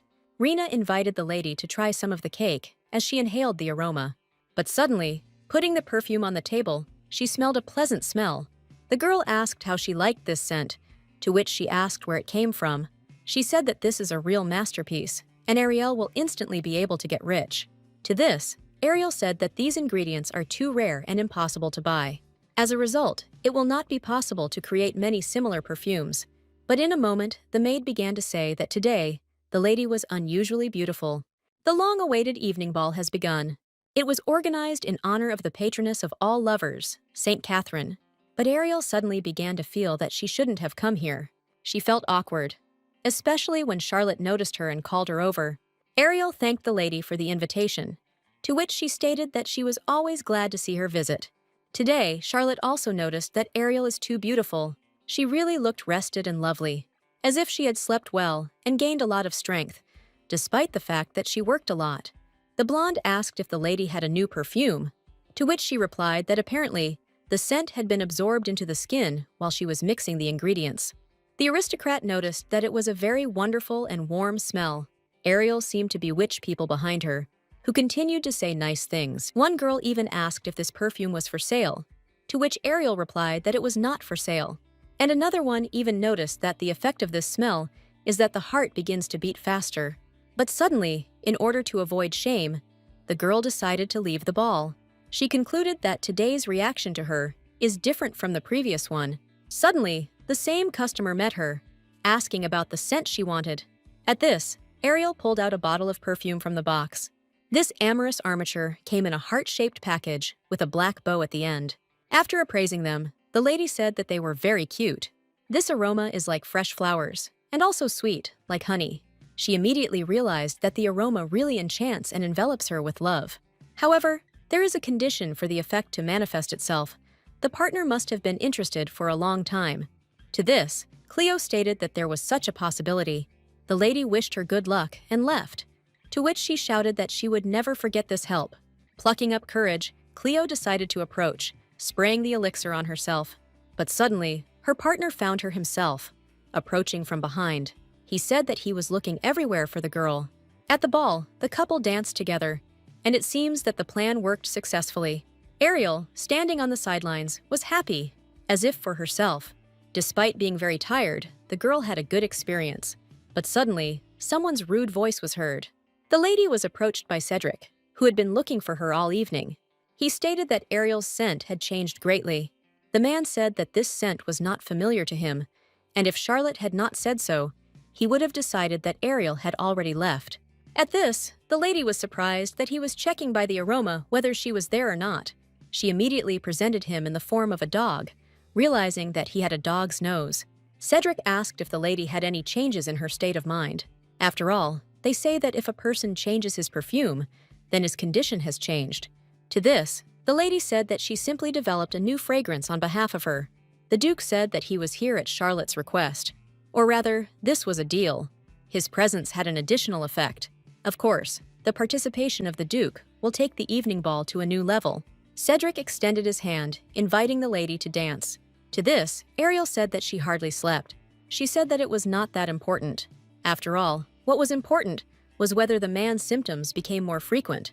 Lately, he started drinking more, and given his strange condition, Cedric's madness intensifies in keeping with the original. From these thoughts, the girl felt sorry for him. The man suddenly asked why Ariel was looking at him like that. Ariel said that she thought she needed to treat His Highness better. Since Cedric is the main character, Ariel will try to make an effort. For others, perfume is a matter of personal preference, but for the Duke, it is a necessity of life. Cedric smiled and said that if he thought Ariel was interested in him, he again tried to invite the lady to dance, taking her hand. Ariel only agreed to one dance. The perfumer noticed that today, the men are in an unusually good mood. The Duke said that this was a special day for him. Cedric smiled when Ariel noticed his strange look. She thought that perhaps this behavior was due to the perfume, but it was not difficult to instantly refute this fact, because it could not affect the man. Ariel didn't know how to dance at all, because she trampled all the Duke's feet. The man said that there was no need to worry about this. He said to just concentrate on it. They began to dance again, piercing each other with a loving gaze. But suddenly, Ariel pushed the man away from her, saying that it had become too hot. She didn't understand why her heart was beating so hard. An advisor approached the Duke, saying that the Baron was waiting for him. Cedric turned to the girl and declared that it was time for him to go. Any more, and the atmosphere would have been strange. So Ariel left too. She tried to understand why the Duke suddenly began to behave this way.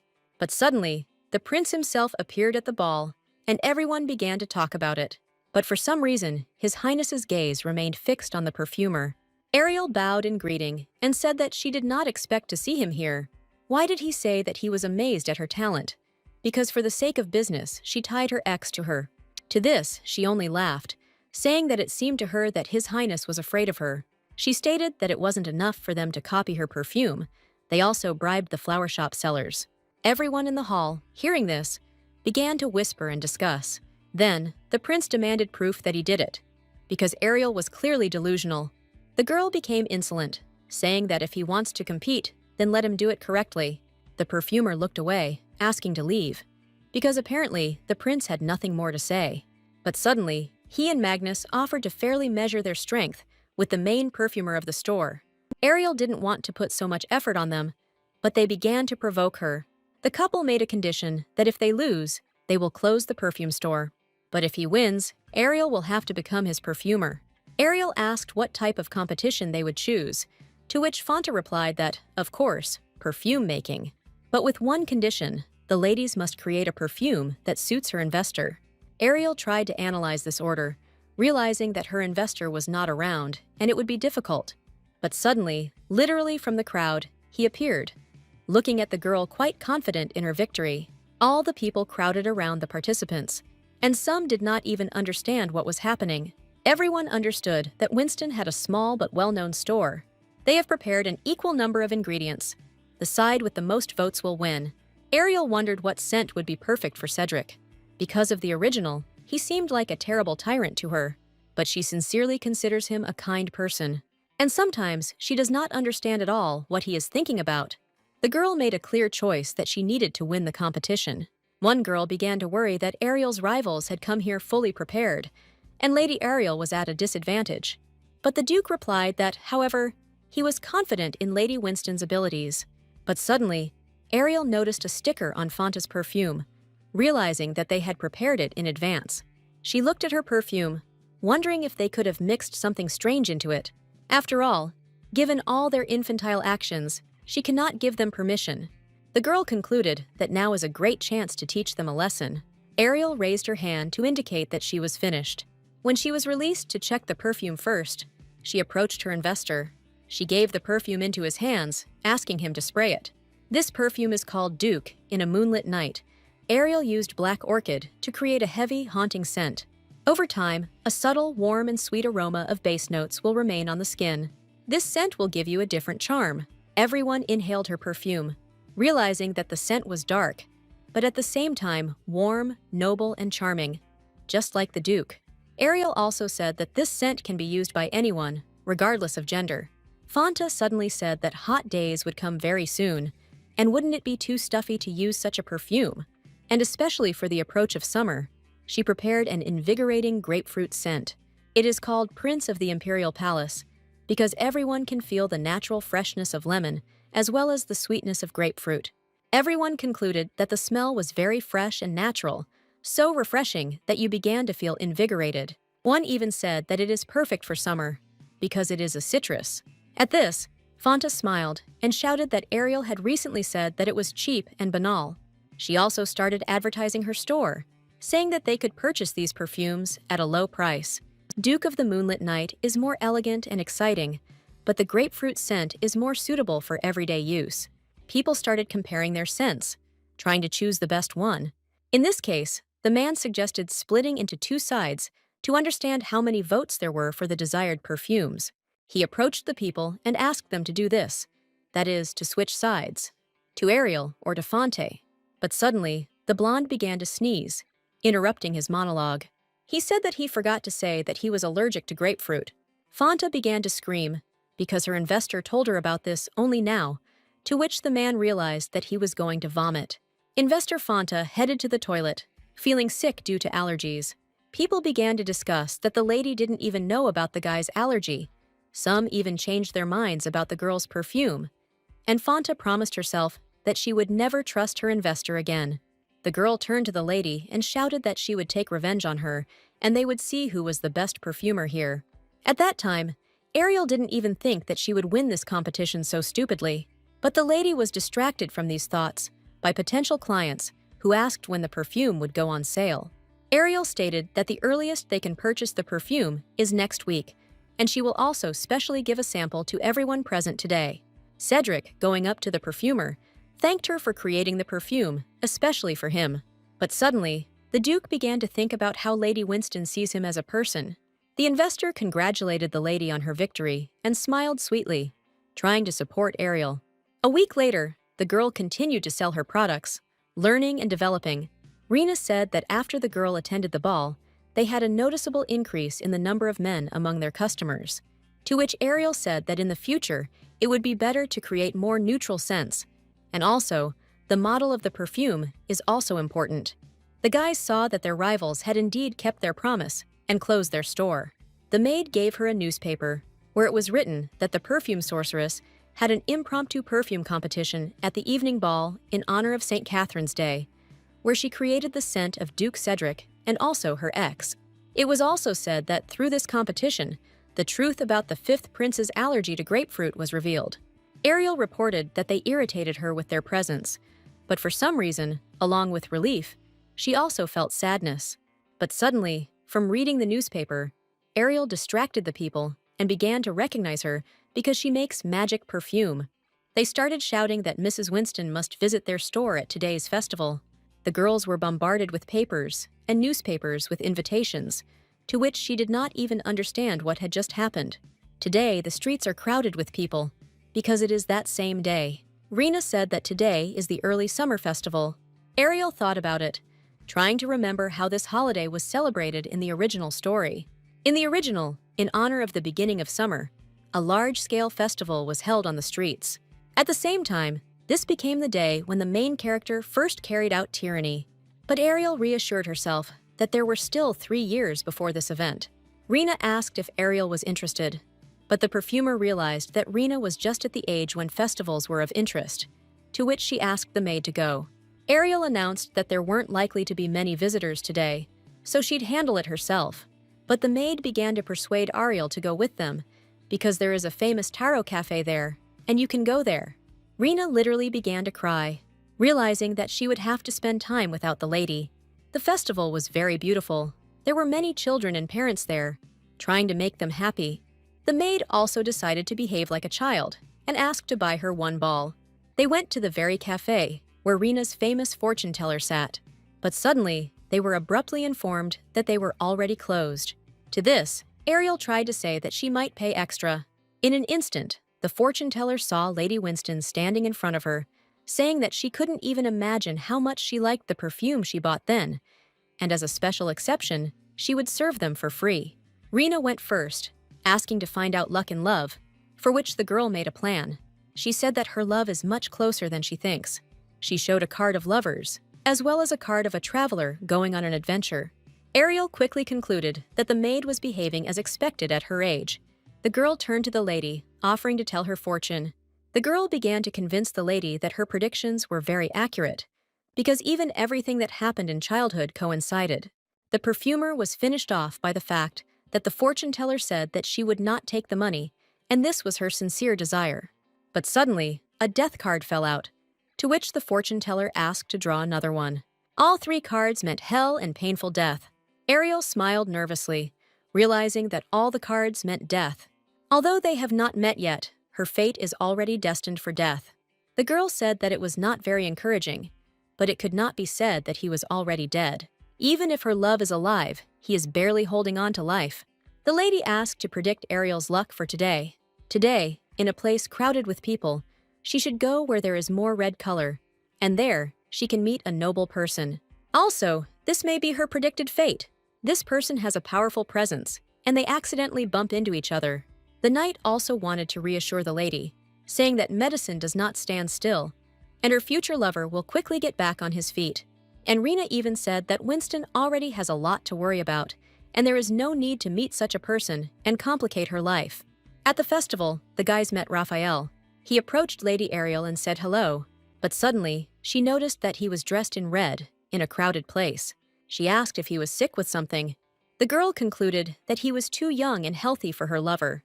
The guy suddenly said that she was gorgeous at the last ball, and he really liked that perfume. The girl said that Raphael was exaggerating, to which the boy asked if the lady planned to stay, could he take care of her safety? To this, Ariel said that she already had a guard, but the girl offered to accompany her, not as security. Raphael said that he would give them an excellent tour, because he knows every corner of this street. The guys wanted to play, or rather, hit the balls with a dart to win a gift. Ariel played this game perfectly, because she was very accurate. It was the knight's turn, to which Ariel said that he would not be able to beat her record. He took the darts under each finger and took a fighting stance. He won instantly, breaking absolutely every ball. The knight said that he just practiced a lot and was not taught this at all. Ariel began to praise Ern, to which Raphael became angry and jealous. Raphael tried to draw attention to himself, saying that around the corner they were selling delicious chicken skewers with cheese, and also invited her to take a look. Rina also loved chicken skewers, so Ariel considered it good luck. But suddenly, the girl did not see Rina next to her. The girl was in the forest and trying to get her ball, which was entangled in a tree. But suddenly, someone gave her a thread, to which she was horrified. In front of her stood a man in a hood, with red bags under his eyes and a dead look. Meanwhile, the guys decided to split up and search, because she couldn't go far. Ariel thanked everyone and asked to meet at this place in an hour. The girl began screaming for Rin and looking for her throughout the festival, but suddenly, her gaze fell on the blonde man who was eating noodles. She wanted to ask why he was dressed so ridiculously, to which he covered her mouth with his hand. He took her to a corner, holding her carefully, but Ariel was also no slouch, so she bit the prince's hand. He shouted that His Highness should be in the castle, and then he explained that, because of her, his mother forbade him to leave the palace, and he was here secretly. In any case, he asked to pretend that she had not seen him there. The girl said that this was a waste of time, and she was forced to leave, but he did not let her go. The girl turned to him and asked what else he needed, but the prince asked if she came to the holiday alone. The man said that he was not used to the village of commoners, and he needed a guide, to which Ariel said that he had a lot of money and could hire anyone. The prince grabbed the lady's hand, saying that that was not the point. The man said that he had no one to have fun with. Fanta said that she did not need such an investor and broke the contract. In the newspapers, everyone makes fun of him. and he is completely alone. Ariel said she was looking for someone, and if he could help, they could have fun together. The girl described Rina completely, to which he asked if we were talking about the servants. The prince announced that it was worth mentioning his outstanding memory, and he saw how not so long ago she walked towards the forest. The lady found a bracelet on the ground that belonged to Rina. She began to think that something serious could happen, to which the man stated that there was a magic tower in the vicinity, and no one could recklessly cause trouble. But suddenly, Ariel felt a familiar aroma. It was the perfume that Rina usually wears. The girl began to run to the side, trying to find her maid, but suddenly tripped. The prince caught her, grabbing the girl right by the waist. Ariel looked at him confused. The man dropped the girl abruptly, saying that she was too heavy. Ariel was very angry with him. She said that the prince had already left, and she thought that she could cope with the search alone. Still, he followed her, saying that he wanted to help. The perfumer trusted her sense of smell, trying to find Rina. And so, the girl stood alone in the forest. Seeing the lady, she ran up to the lady with tears in her eyes. She asked if she was injured anywhere. The girl said that she was completely fine, because the Duke saved her. Cedric appeared from under the bushes, extending his hand to Milady. He said that the child was safe and sound, and Ariel need not worry. Noticing traces of blood, the man asked if anyone had been injured. The girl thanked the Duke, because she was very worried that something had happened to Rina. To this, the man only smiled, saying that he did not deserve any gratitude. The blonde tried to beg for praise for himself, when suddenly Cedric asked what he was doing here. He replied that Lady Ariel had begged tearfully, and he was only helping her. The man smiled, declaring that they were now friends. But Cedric, embittered with the blonde, said that he could not just let his crimes get away with him, and began to roll up his sleeves. To this, he only said that the Duke could attack, because he was challenging him. Ariel stopped their fight, saying that Rina was very scared, and they could fight later. The Duke apologized for his behavior, and said that he would ask Ern to escort them home. The perfumer asked the girl to return to the store and have a good rest, because today was a day off anyway. And Ariel, the Duke invited her to a personal conversation. They came to dinner, and the perfumer asked what was so serious that Cedric wanted to talk about. The man asked if the girl goes on business trips. The man said that he would like her to accompany him to one place. He explained himself a little more clearly, offering to join him for company. They must travel to the Divine City located on the border of the Bel Air Empire. But to get there, it will take half a month without stopping, and you will have to ride horses. Ariel asked her to excuse her, asking if there was a reason that she should accompany the man on such a long journey, because she could make a supply of Anixia's perfume for his journey. The man said that the scent alone was no longer enough, to which the lady was surprised whether their effect had weakened. Cedric said that the effect of the scent is enhanced only when the girl is next to him. To this, she said that this fragrance does not have conditions in the form of the obligatory presence of someone. But the Duke spoke from experience, because the difference in the effect between when a girl is nearby and when she is not is simply amazing. The girl said that she would not be able to fulfill this request, because she could not leave the store for a long time. Also, the lady stated that Cedric was delusional. Since she supplied the fragrance, he mistakenly thought that she was the key to solving the problem, and this is something of a distorted association. In this case, the man ordered to forget about the previous request and come to the ball next month as his companion. Ariel began to wonder what the reason for such a request was. The Duke explained that with his narrow social circle, it would not be so easy to find a companion. The girl thought this was nonsense, because someone like Cedric would be very popular, and if he announced in the square that he was looking for a partner, a whole crowd of people would rush in. The perfumer thought that if she appeared at the ball as his companion, then scandals would no longer be avoidable. But on the other hand, this will have a very good effect on the perfume industry, because the last new product was a resounding success. After thinking briefly, Ariel accepted the Duke's invitation. The lady returned to the store and was greeted by Rina and Ern, saying that they were only waiting for her. She asked if anything serious had happened. Ariel said that next time she would look after her better, to which the maid only apologized. The girl remembered that she had seen terrible things. Blood, Cedric, who was killing a crowd of knights in front of her. At that moment, the man understood that even Rina now did not have the scent of Anixia, which could help him quench his thirst for blood. He was wounded, but forbade the girl to approach him, because now he is very dangerous. Cedric asked Rena to keep this a secret from Lady Winston. Otherwise, she may be in danger. Rena said she was fine and apologized for the inconvenience. The perfumer asked the girl to rest for a few days. Cedric informed Guy that the Information Guild, which disappeared 16 years ago, has returned again. They seem to be related to the Duke's madness. The man ordered Cedric to continue investigating. Guy said that he is the best informant, so Cedric can trust him with everything. The man understood that if he was lucky, he would be able to get rid of this madness once and for all. Ariel concluded that since it is summer, it would be nice to prepare a new product that represents this time of year. It was very important that the product allowed us to feel the season. Rena immediately suggested an association with the sea. If you think about it, Ariel did not see a single sea-type scent in the original diary, and apparently it is difficult to obtain in this world. Suddenly, a guy entered the room, saying that Countess Gilbert had sent him. He gave her a gift containing a rare herb. Jaina decided to give it to the store, taking this value from the head of the guild with whom they made a deal, and also asked Ariel to use it wisely. Everyone who was there felt such an aroma for the first time. The smell was fresh and invigorating, like the morning breeze, as if the salty sea breeze had touched the tip of the nose.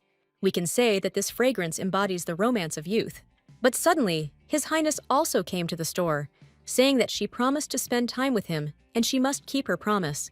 He even planned a special itinerary for the date to make her feel burdened. The girl wanted to refuse him because she has a lot of work, to which the man bowed down, calling her a liar. The lady suggested a compromise, or rather, to have fun creating perfume. He said it didn't look like fun. Ern served the same herb to the prince, saying that it needed to be ground immediately. The fact is that little is known about Trey's herb. It has never been used as a component for perfume, so Ariel wanted to try different extraction methods. According to research, members of the royal family of a western state used this herb to save the heat, but its refreshing marine aroma may have other properties, and it also had an unusual blue color. The girl decided to try using the desired herb as the main note. When he tried to spray the perfume, he felt a fresh and invigorating smell of fruit, the smell of salty sea breeze and fresh grass, and also a barely noticeable clean and invigorating smell of the sea, leaving behind a soft trail. The lady realized that the mysterious secret of the aroma of Trey grass is that it can invigorate. The perfume will sell very well if it is launched in the summer, and no one except Ariel will be able to make it. Now, all that remains is to think about the bottle and the name of the perfume. At this time, Fanta was bursting with anger. The girl swore that she would get out of this hole and become more popular and more successful than anyone. But suddenly, she was enveloped in blue-violet smoke. Fanta fell sharply, losing consciousness. A girl entered the room, smiling slyly. Ariel gave out delicious treats for the girls.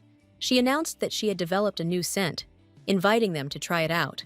Suddenly, a blonde appeared, saying that she had accidentally overheard their conversation. The girl asked to tell her when it goes on sale, because she wants to buy it first. But the lady said that she could not decide on the date yet, but she would definitely help her try the product on her next visit. The blonde said that she always enjoys using her perfume, and everyone in the salon also uses only it. The children noticed that Mrs. Ariel was becoming more and more popular. Lately, they talk about her more often, and there are many more guests like that lady, and the store is slowly becoming busier. At this rate, I'll have to move to a bigger store. The girl thought that the neighboring store was empty for renovation work to expand. A man approached Ariel and handed her an envelope, saying that Evans asked him to give her this decree. The envelope contained an invitation to the Imperial Ball. Ariel immediately remembered that Cedric asked to become his date at the Imperial Ball, which would take place next month. The children began to admire, saying that this was the largest celebration of the year, and only a narrow circle of aristocrats who received an invitation could participate in it. Surprisingly, this was not even mentioned in the original, and it seems to be a much more important event than she expected. The girls asked to go and tell us how fun it was there, because it would be very interesting for them. Out of nowhere, a lot of men appeared, who would be honored if Ariel went to the ball with them. The girls sighed, and asking for forgiveness, stated that she already had a partner. Ariel announced with such admiration that her companion was Duke Evans. They still said that if Cedric decided not to come, then the lady could always contact them. The perfumer concluded that there has been a noticeable increase in business, but, as they say, dreams must be big. The day of the Imperial Ball arrived, and Ariel began to cook with 6 hands. All the servants praised Ariel, saying that she was becoming more beautiful every day, but she was sure that Count Winston had threatened them to treat her well. The father was shocked and at the same time furious that his daughter was invited to the imperial ball. He stated that in order to attract the imperial family, it must be perfect from head to toe. The maids began to choose a dress for her, but most of the outfits were outdated. The girl began to choose jewelry, choosing a necklace with a stone that resembled Cedric's eyes. In an instant, the lady was knocked on the door, saying that Duke Evans was already waiting for her. The Duke invited the lady to ride together in a carriage. Ariel suddenly realized that she could easily fall in love with the investor, given the fact that his appearance matched the main character. The pale-faced woman began to ask how Evans was feeling, because whatever one may say, she could be called Cedric's doctor. Ariel can safely be called his doctor, because she pacified his madness, as no doctor or priest of the Empire could. He asked who she was if not a doctor, to which he received the answer that the girl was a perfumer. The man took the lady by the hand and led her into the ballroom. Everyone immediately began to discuss the couple, saying that they did not believe that they had a purely business relationship. Cedric suddenly asked if the lady had changed her perfume. The fact is that this aroma was incredibly captivating. It retained the sparkle of iridescent waves and the calm of the sea. The Duke was surprised that Ariel was able to express these feelings so beautifully with the help of scent. The man began to tell the lady about a magical island where the sandy shore turns pink. The Duke, suggesting that the girl might like it, suggested going there in the summer. Finally, an older woman appeared at the ball with a fan in her hands. This woman was the empress of their country. Suddenly, the girl thought that the empress has the greatest power in the country, and this is the best chance to advertise her perfume. The woman thanked Evans for accepting her invitation, because she was glad to see him after a long time. The empress looked at Ariel, asking if she was his companion. The Duke introduced her, to which the woman stated that this was the first time Cedric had brought a companion, and it was clearly stated that without a partner, entry was prohibited. The woman suddenly noticed that Lady Winston emanated a very pleasant aroma. She concluded that it was similar to the aroma of grass received as a gift from a neighboring kingdom. Ariel confirmed the woman's words, saying that the new perfume was created based on Trey's herb. This fragrance is not yet on sale, but the girl had a bottle. The Empress tried it, saying that it was amazing, but the suffocating air was suddenly filled with a feeling of vigor. Compared to Trey's grass, it was deeper and more elegant. The perfume will definitely gain popularity, since the Empress herself praised it. But suddenly, Her Majesty was distracted by the news that Minister Rowell was seeking an urgent meeting. She asked Evans to accompany Her Highness for a short while. The aristocrats immediately attacked the perfumer, asking him to use that same scent. Ariel immediately concluded that her business was a good success today. The girl just wanted to lie down and rest when the fifth prince appeared nearby. Kian stated that his mother really liked the scent. Ariel smiled, saying that the man did not help her much, but still helped her, to which he said that even her smile was beautiful. And it was at that moment that the Duke appeared in front of them. He menacingly declared that if the prince had not found a partner, then there was no need to covet his companion. To this, the blonde stated that they were just chatting a little. The prince hastened to remind Cedric that he and Winston were just business partners. Disgraced, the man took Ariel by the hand and led her away. She asked the Duke to let go of her hand because he was squeezing it too tightly. Evans asked why the lady continued to communicate with this scoundrel. Ariel said that contacting him could help business if he was from the imperial family. The Duke began to ask whether she was interested in this boy only in terms of business, or if she liked him. Cedric frowned and declared that he was superior to him in blood ties. She understood that they were enemies, but she didn't think that they were that much. The Duke declared that when trouble happens, it is best to get some fresh air. The man brought the girl to the greenhouse of the imperial palace. Ariel suddenly realized that Cedric was the blonde's uncle. Suddenly, the lady saw a rare herb, the aroma of which was reminiscent of mint and mustard at the same time. She sighed because she didn't take the diary she needed with her. Cedric concluded that Ariel really liked it here. The Duke invited the lady to stay here a little longer because he would like to spend time together, to which she agreed, saying that the view here was too beautiful. The lady said that she would like to come here again, to which Evans said that any time she wished. The Duke has an urgent matter, and he will not be able to accompany Ariel, so he is forced to leave. Meanwhile, the prince concluded that Ariel is a weak point for the Duke. since he was so angry at the ball. In a moment, he wondered why his mood had suddenly deteriorated. At the ball, the first and third prince were introduced. The first prince was Louis, a handsome blonde man, and the second one, Pierre, looked absolutely the same. Their appearance shone even brighter than before. The brothers immediately pestered the blonde, saying that he should say hello. The man did not understand why he was here if he was supposed to be abroad studying. Another brother reported that the youngest of them is very vulnerable. But suddenly, they showed very unpleasant news, or rather a newspaper where the prince was disgraced. The man asked his brothers to leave as soon as possible. Suddenly, the mother of a wonderful family appeared, and everyone started asking how she was. The empress asked how their trip went. The gentleman stated that during this time, he crossed the eastern continent and mastered various martial arts. But mother said that Kian did not do anything stupid, and that was good. The younger one was asked not to go to the family dinner if he didn't want to embarrass himself again. Ariel walked towards His Highness, asking why he was alone. But suddenly, the lady saw that the man was crying. The lady said that it was very cruel, because she was sure that there were many more cakes there. Kian said he doesn't understand why people don't like him and look down on him when he tries, but it doesn't work out. Ariel reported that the prince himself voiced the cause of his problem. The girl said that it's all because he does everything in order to be good in other people's eyes. The perfumer said that if he wants everything to work out, then he needs to act for his own sake and do what he likes. The prince suddenly realized that even after what he did, she still did not hate him. Then, Kian declared that he liked Lady Winston, but the friends did not even suspect that they were being photographed from an angle. Soon, these photos began to be published in newspapers, and Cedric saw it. Early in the morning, Rena handed the lady a newspaper, which contained those same photos. A month later, next to Ariel's store, a new elephant, Magnus, was already standing. The man invited people, saying that in honor of the first day of opening, all goods were at a quarter price. Everyone understood that it was several times cheaper than Ariel's perfume, and Magnus seemed determined. Winston still had no buyers, so Ariel suggested that Rena take a break. To this, she said that they were not there just now, and in a couple of minutes, they would already come running. Even if people came to them, they heard about a quarter of the price and immediately went in the other direction, or rather, to another salon. What was strange was that Kian stopped sponsoring, and she definitely closed the store, and it was impossible to open it. Most likely, Fanta has a new, more successful investor. Ariel asked Ern to fulfill one of her requests.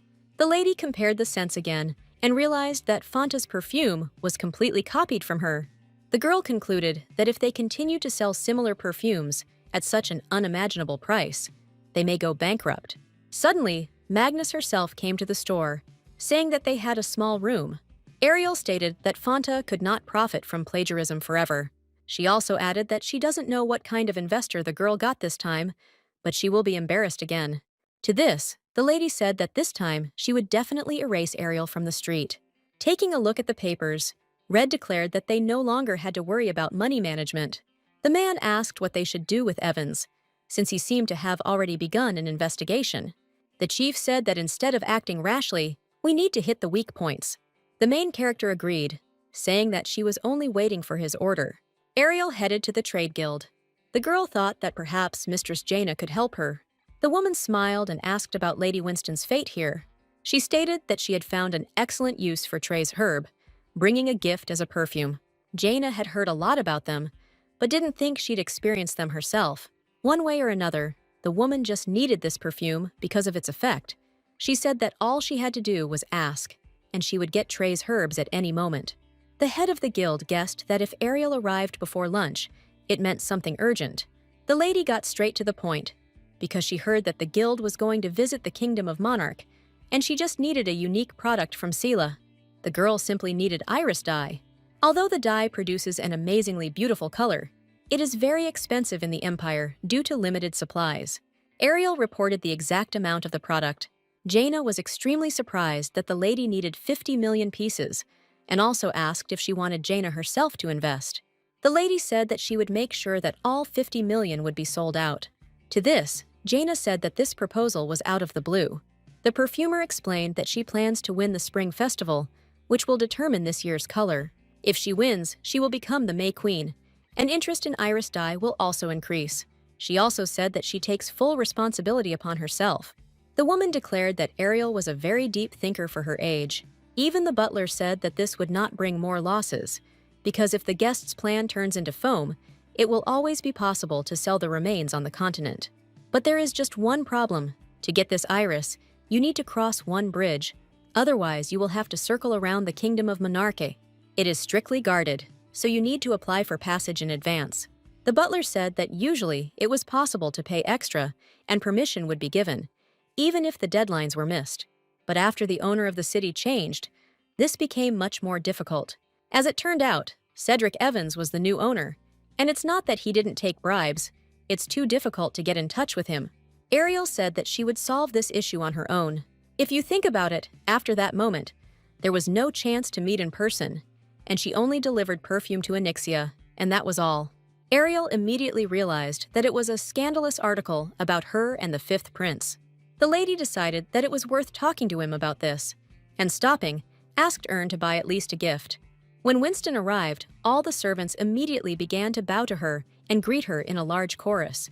They promised to provide the girl with special first-class service, which is why she chose a simply lovely outfit in red shades. The man said that all the outfits suit the lady, and he is sure that Duke Evans will also really like it. But then the perfumer remembered that she had come for a gift for Sir Evans and announced it. But he didn't even ask who needed to choose a gift and got to work. And the girl thought about how well they treat customers here.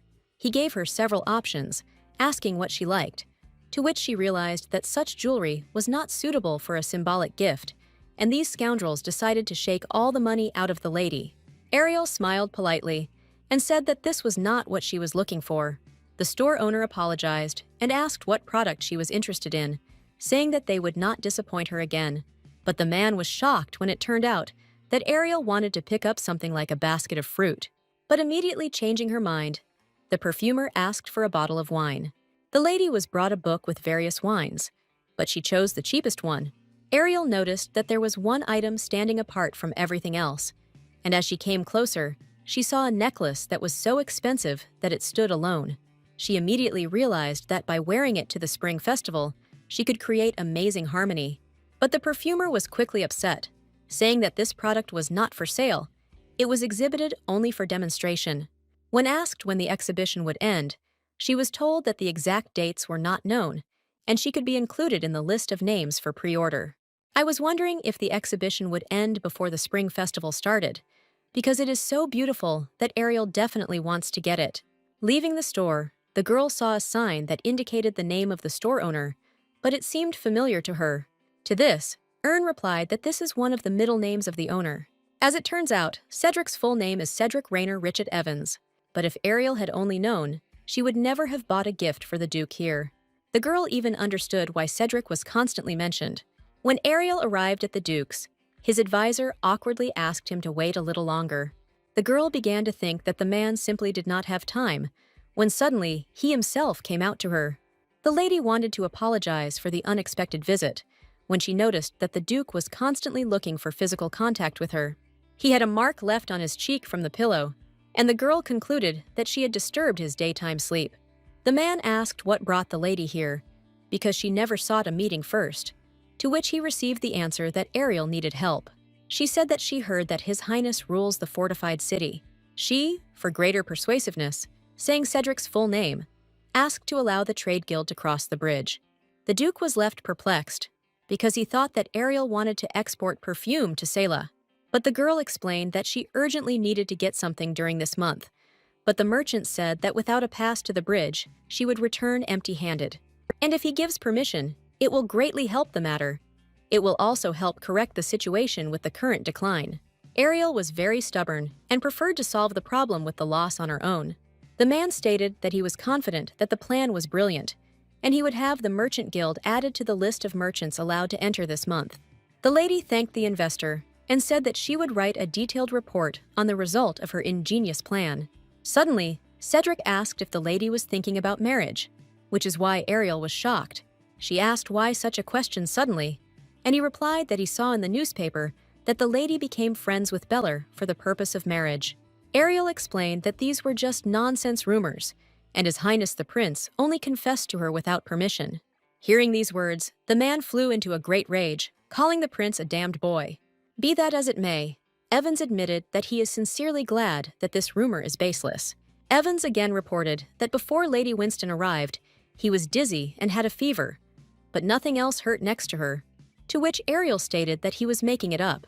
She rose from the sofa and bent over in front of the investor, taking his temperature with her hand. She looked away and said that Cedric still had a fever. The man took her hand and pulled her towards him, so that the girl was much closer. The lady looked at him and wanted to say something, when they were interrupted by the advisor's laughter. Ariel pushed the man away from her and handed him a gift. After that, Ariel, full of embarrassment and misunderstanding, quickly left the room. At this time, the fifth prince was diligently sketching Lady Ariel on the canvas, saying in a whisper that he was bored. His sketches were really beautiful, with straight lines. Kian even began to cry, realizing that he should not have confessed his love to Ariel. The man's older sister saw this, thinking that she would not forgive Ariel for making him an even bigger idiot. A new scent appeared in Ariel's room, and Rena finally smelled what Iris smelled like. It was the first time Rena felt such an exquisite aroma. The girl proudly declared that the lady would definitely win the spring festival. The maid gave the girl a suitcase, saying that an order had arrived, but Ariel did not order anything. Having opened it, the perfumer was shocked because she saw the same necklace. Based on the handwriting in the attached note, Ariel realized that Cedric had sent it to her.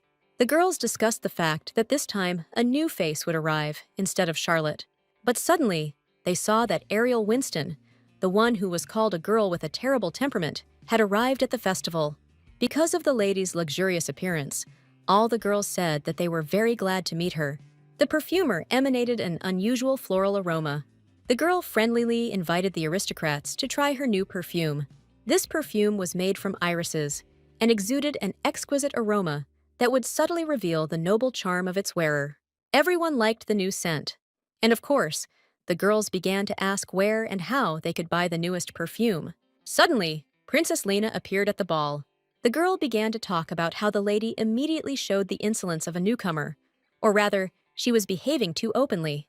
The princess immediately stated that it would be impossible to become May Queen because the color of her dress was too expensive to make it trendy. The perfumer bowed and thanked the blonde for the lesson because the princess was indeed generous, as she had heard. Ariel reported that she heard unique news that the trade guild this time visited the port of Sela, and it is famous for its unique goods. The girl said that the guild would soon announce that they had purchased iris dye in bulk. Since few traders would dare to bring iris from far away, purple blue was an extremely expensive color. Ariel explained that the reason for the high price was not the rarity of the iris, but rather supply issues. The lady was discouraged because the large delivery happened very suddenly. The girl said that they brought plenty of colors, so she decided to cover herself from head to toe in purple. The aristocrats immediately realized that if Countess Gilbert personally said so, then there really was a lot of goods. The princess immediately announced that the countess had committed a stupidity because the purple-blue color symbolizes death. At this, Ariel blinked her eyes in surprise, saying that in the language of flowers, iris means good luck.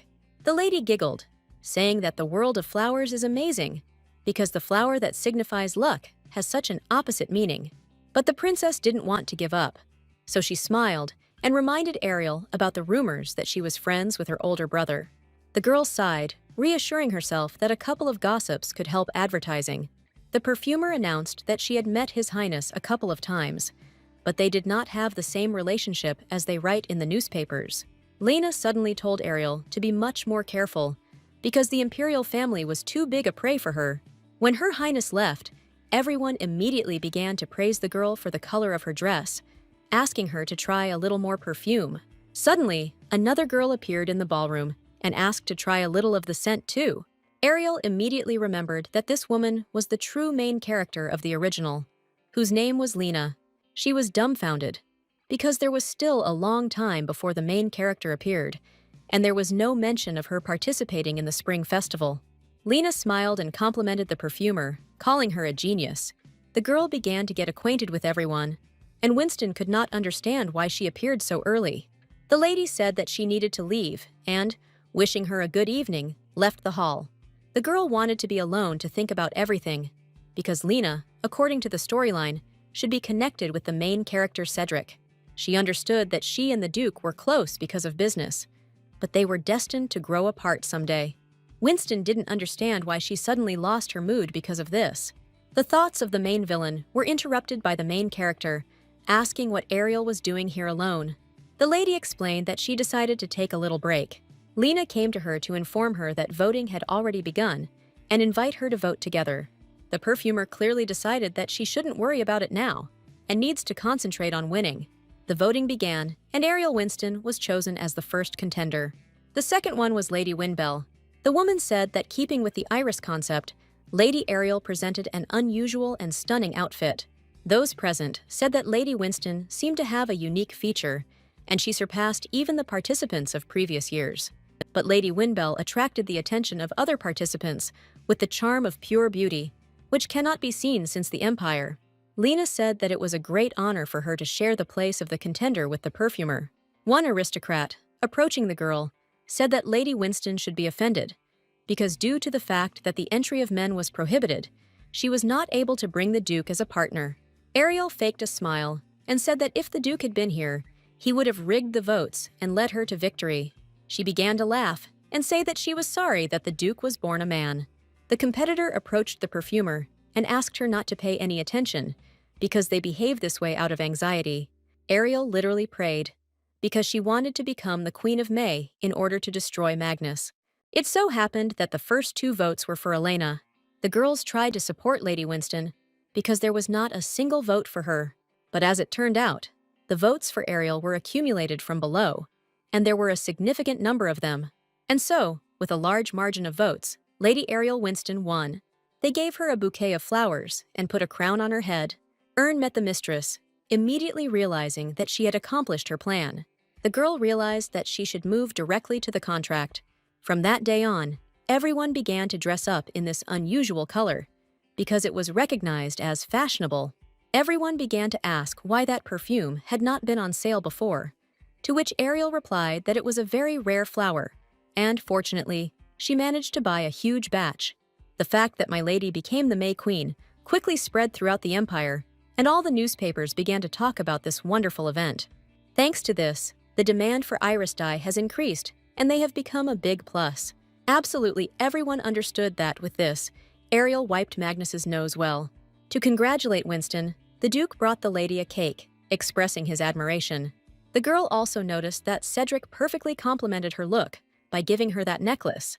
To this, the man just smiled and hurried to invite Winston to dinner, under the pretext that they had not seen each other for a long time. But the lady refused, saying that she was very busy today. And suddenly, the fifth prince appeared, who also decided to invite the girl to eat with him. His Highness stated that he felt that Ariel would be the May Queen. He said that they had not hung out together for a long time and would like to spend this time together. But Evans, grabbing someone else's hand, instantly declared that he was talking nonsense and should come to his senses. Kian suddenly said that he came for a reason, but to talk. The man said that he wanted to make Ariel Mr. Kian's personal perfumer. He explained that last time he behaved irrationally and was unable to see the precious diamond right in front of his nose. Evans hastened to interrupt the prince, saying that Winston was already his personal perfumer, and he would not allow her to be taken away from him. Meanwhile, Rena noticed that Fanta had copied their perfume again. Even people understood this, saying that it was somehow cheap here. But Lady Ariel's was much better. Hearing this, Magnus came into great shock and simultaneous rage mixed with despair. The girl mocked her, because the lady didn't have a single customer. She asked if she should get help again. The girl handed her an intoxicating aroma with which Magnus could regain his popularity. With his help, people crowded like zombies at the entrance to Fanta's store. They began to fight outside to get in, almost breaking glass and knocking down doors. Ariel had prepared a good batch of goods and was expecting buyers. The girl thought that since she became the Queen of May, trade has gone even better than before, and at this rate the store will have to expand. She even thought it would be a good idea to open a second store and start exporting abroad. Going outside, Rena, Ern, and Ariel saw the strange behavior of people, as if under hypnosis they were walking to the Magnus store.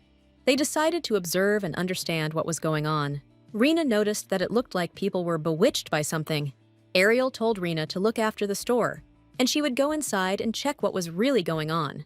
Inside, people seemed to be going crazy, holding the bottles in their hands and laughing hysterically. Seeing this, Winston was horrified, because it looked not just strange, but even creepy. The surprising thing was that not only the customers were crazy, but also Magnus herself. The perfumer understood that if suddenly she did not do this alone, then someone could help her. Suddenly, the fifth Prince Kian himself walked into the same store. The man said that he had received a tip about suspicion of using prohibited grass on the territory of the Empire. The man ordered them to install a magical barrier and send a priest for treatment. He approached one of the ladies and, holding out his hand, made her come to her senses with the power of light. And Ariel asked what it was. To this, the prince said that the imperial family has divine power, and he is no exception. The man quickly realized that this was not enough, because the effect of the intoxicating aroma was too strong. It is a chemical made from a poisonous herb that contains a drug.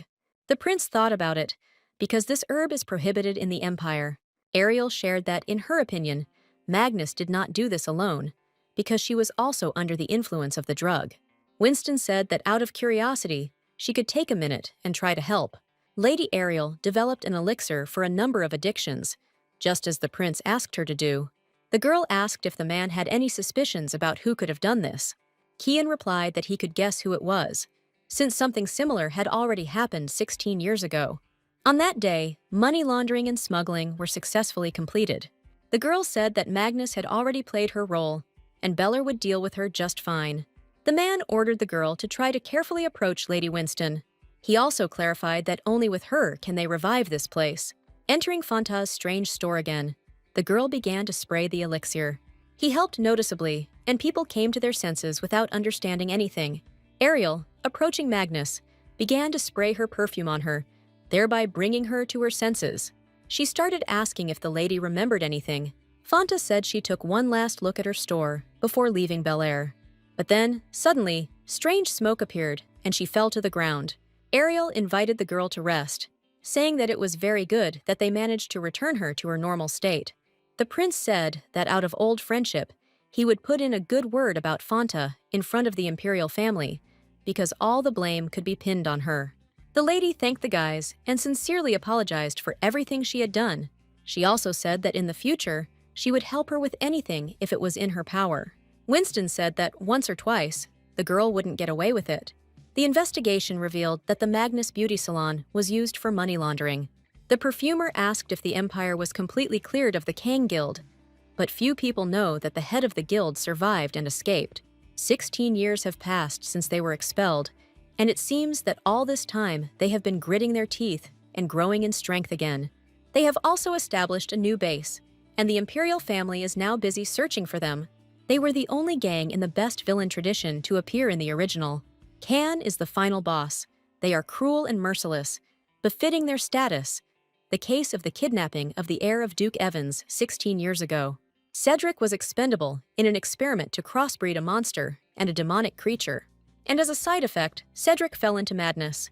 Initially, Khan was supposed to appear on stage only 2 years later, but given many circumstances, the plot goes against the original. Ariel deduced that Cedric was in danger based on the fact that the Khan were not expected to appear so soon. The girl stood up and said that it was time for her to go. She explained that she urgently needed to go somewhere, to which the man took her hand and said that it was dangerous and he would escort her. To this, Winston stated that she was not the one he should protect, and also not small, and could get through on her own. The prince said that the lady was going to go to the Duke anyway, but she did not understand what this had to do with him. The man said that he now understood for sure that the lady liked Mr. Evans. To this, the girl replied that this was not true at all.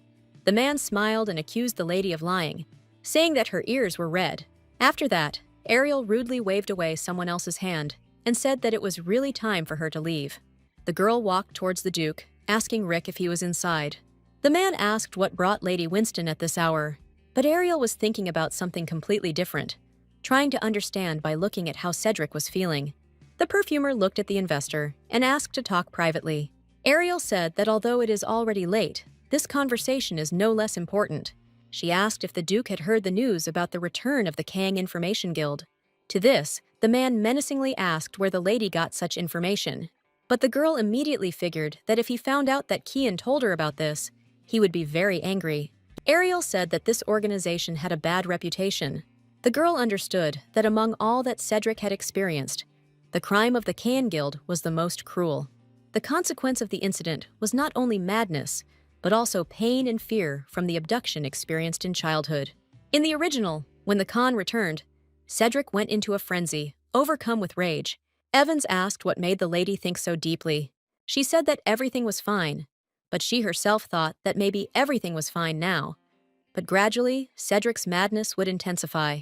She understood that he needed her, the one who could cure his madness. This girl who should be with Evans was Lena. The lady realized that the presence of the main character was necessary for Cedric himself. The man asked if the lady wanted to tell him something. Ariel stated that she was acting as his family doctor, and he should report to the family doctor about any small details related to his health. Winston asked if his rapid pulse had been bothering him lately. Cedric chuckled that Ariel was actually asking questions like his doctor. Evans said he felt normal, but he did not miss the opportunity to notice that the girl cared about him. The perfumer was always stopped by the thought that someday he would naturally meet the main character. Ariel was tormented by only one question. Could she be with him until then? Cedric offered to take the lady to the door of the store, but she refused, under the pretext that the store was very nearby. The man thought that the Khan had settled in the underground sewers, and the fact that they set up a base in such a place indicates the resumption of their activities in the capital of the empire. Evans asked if anything had been found about the 16-year-old case. The Duke concluded that they had done a lot of dirty work to match their reputation. Just think, experiments on the human body. The man said that these experiences are the source of madness. In the process of crossing with a demonic entity, the blessing from baptism ceased to work. All this because Cedric could not be cured even by divine power. The employee said that these are just guesses for now, but there is other information. Ariel Winston was able to be a prototype. If she was also a test subject, then that explains everything. The man realized that her abilities could appear as a result of this experience. There must be a clear reason why they targeted her. Suddenly, Cedric began to have an attack and found it difficult to breathe. He fell to the floor and slowly began to lose consciousness. The man began to have memories where he and Ariel were kept in a cage. But as soon as Evans remembered the perfumer, the pain immediately subsided. Most likely, this is because she herself became like the scent of Onyxia to him. In the Winston perfume salon, construction work just started. People were shocked that the perfume shop remained closed for the next 3 months. Winston herself explained that she plans to return with an expanded store, and until then, she asks guests to wait. It was surprising, but it had already been a year since they opened the store. The girl arrived at the palace, saying that she would disturb them a little while construction work was going on in her store. The handmaids began to discuss Ariel and the fact that she had recently taken the title of May Queen. They all discussed that the perfume she created was very popular. Suddenly, Ariel's father burst in and greeted his daughter, saying that they had not seen each other for a long time. The man asked how the imperial ball went, to which she replied that Her Majesty the Empress appreciated her perfume very highly. Unlike some, she said that she also won the Spring Festival, and now it's even difficult to cope with the flow of customers. His Lordship, Duke Evans, made additional investments in her salon. The father stated that he was already tired of hearing the news that his daughter had taken the title of May Queen. The man said that, as expected, his daughter is simply incredible, and he is very proud of her. The girl sat in her room and thought about a way to stop Can. After all, who knows if they will do this again? And you need to be prepared just in case. Ariel concluded that she must protect Cedric in the current situation. However, the lady did not know when exactly they would meet the main character. The perfumer came up with ideas to try to create different antidotes, based on information about the Can Guild from the original. In her attempts to implement these plans, the girl was subjected to many failures, as well as explosions and accidents on her desktop. When everything exploded for her once again, Winston concluded that it was a complete failure. The lady thought that she could cope without divine power, because the main thing was to have perfect knowledge of chemistry. Ariel fed Kial various desserts. It was obvious, because only there could she make it work. Suddenly, the girl began to ask the man about his divine power. He said that his older brothers were busy, so he had to figure it out. The lady thanked the guy for coming to the rescue, because without him, nothing would have been resolved. Also, the man hastened to apologize for dumping the confession on the lady, and then he behaved terribly out of jealousy, for which he is very ashamed. But the girl had a huge request to the prince regarding that intoxicating aroma. She knew that this was due to the Kang Guild, and she wanted to be prepared in case of an emergency. To do this, Ariel needs his divine power.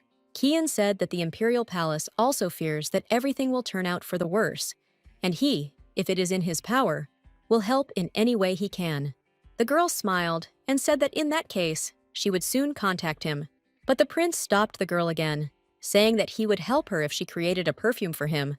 The girl's father was discouraged when he saw that His Highness had come to his palace. The man explained that he had decided to come because Lady Winston would make him a perfume out of old friendship. The old man tried to shake the prince's hand, saying that his daughter was the best and most brilliant perfumer. The friends went into the laboratory, and the father was incredibly happy that his daughter had finally approached the imperial family. Ariel said that first, you need to outline the general concept of the scent that Keanu likes. But the fifth prince was thinking about how to get closer to the lady, because now he came to the place where she spends most of her time, which means that she considers him a close person. Winston asked if the man had any favorite scents, but he, again coming very close, declared that most of all he liked the scent of Lady Ariel. But this was just his fantasy, and Ariel invited him to try several to choose from. As expected, the blonde has clear preferences. Also, the girl demanded an image that the man would like to embody with the help of fragrance. He didn't think much about it, but he wanted to look like the imperial family. In addition, soon there will be a ball in honor of the founding of the empire, and famous and influential people will gather there. The prince said that he wanted to show everyone that he had changed enough, and the lady said that he could trust her. After all, she will make the best perfume that will suit His Highness. Cedric concluded that Van would use the day the empire was founded to take action. The man said that Ern could handle it alone, but there was no guarantee. The counselor was surprised to learn that Evans wanted increased security for Lady Winston. Cedric stated that he would go to her as a knight or guard. But Rick reminded His Highness that on the day the empire was founded, each of his hours was scheduled for 10 points. He didn't understand how a man could so easily give up everything and start following Lady Winston. But the Duke replied that in every matter there are priorities. For 3 days and 3 nights, the Imperial Palace opened its doors. Even the streets were filled with the noise of the magnificent festival. In other words, it's the biggest day of the year. Ariel couldn't miss such a scene. The girl's image was predictably beautiful and luxurious. At a wonderful festival, the perfumer was met by Lady Charlotte. She congratulated the girl on the title of May Queen because she must have worn this perfume at the spring festival. Charlotte said that in the Empire, there is no equal to Iris perfume. In an instant, 2 handsome men approached the lady. They introduced themselves. One was named Zion and the other Zeph. Ariel didn't exactly plan to make friends with the sons of the aristocracy, but this perfume is more in line with women's preferences than men's. Charlotte stated that she was glad to see the 2 of them and hoped they would have another chance to see each other. Xian smiled and offered to accompany the lady to today's celebration. Winston politely refused, saying that she wanted to spend time alone with Charlotte. The children immediately attacked the guys, saying that their annoying offers were causing inconvenience to the lady. They said that Mistress Ariel didn't want to spend time with them, and they should leave. Suddenly, a nice lady approached the lady, asking the name of today's perfume. She couldn't believe that Ariel created this perfume herself. The girl was waiting for Ariel's store to open again. To this, the lady said that the construction was almost finished, and soon she would be able to visit her salon. But in a moment, Lady Winston's father showed up for the holiday. The entire aristocracy was gathered at the ball, and of course they might run into their father. He began to scold her for being completely immersed in her business. But the perfumer asked to talk when they changed the environment. Walking away, the father declared that it was time for the protracted teenage period to end, and the time had come to fulfill the duty of the heir to the earldom of Winston. To this, Ariel apologized and said that she does not plan to get married. The man guessed that the girl was haunted by thoughts of Duke Evans, and that is why she did not want to get married so much. He said that if she waited, the Duke would not pay attention to her. Her father began to say that the Duke kept her near him, only to ward off annoying proposals for marriage. But suddenly, Duke Evans himself, who was standing behind, heard it all. Ariel understood that if she and the Duke were seen again at the ball, everyone would start whispering. The girl said that her father should not worry about her marriage, because she would still take responsibility and inherit the Count's title. She must be a young and stupid daughter in his eyes. But after all, she is the only heir to Winston County. The girl returned to Evans, asking what business he had with her. Before all the business, Cedric asked permission to invite the lady to dance. Everyone started gossiping, wondering if Winston and Evans had started dating again or not. Previously, His Highness did not show much attention to Ariel, but human feelings can change at any time. Lately, these two are always together. You just have to have a free moment. And by the way, they fit each other perfectly. The man told the lady to call him if she needed a partner. The girl thanked her for the offer. However, he couldn't come to every ball to be her partner.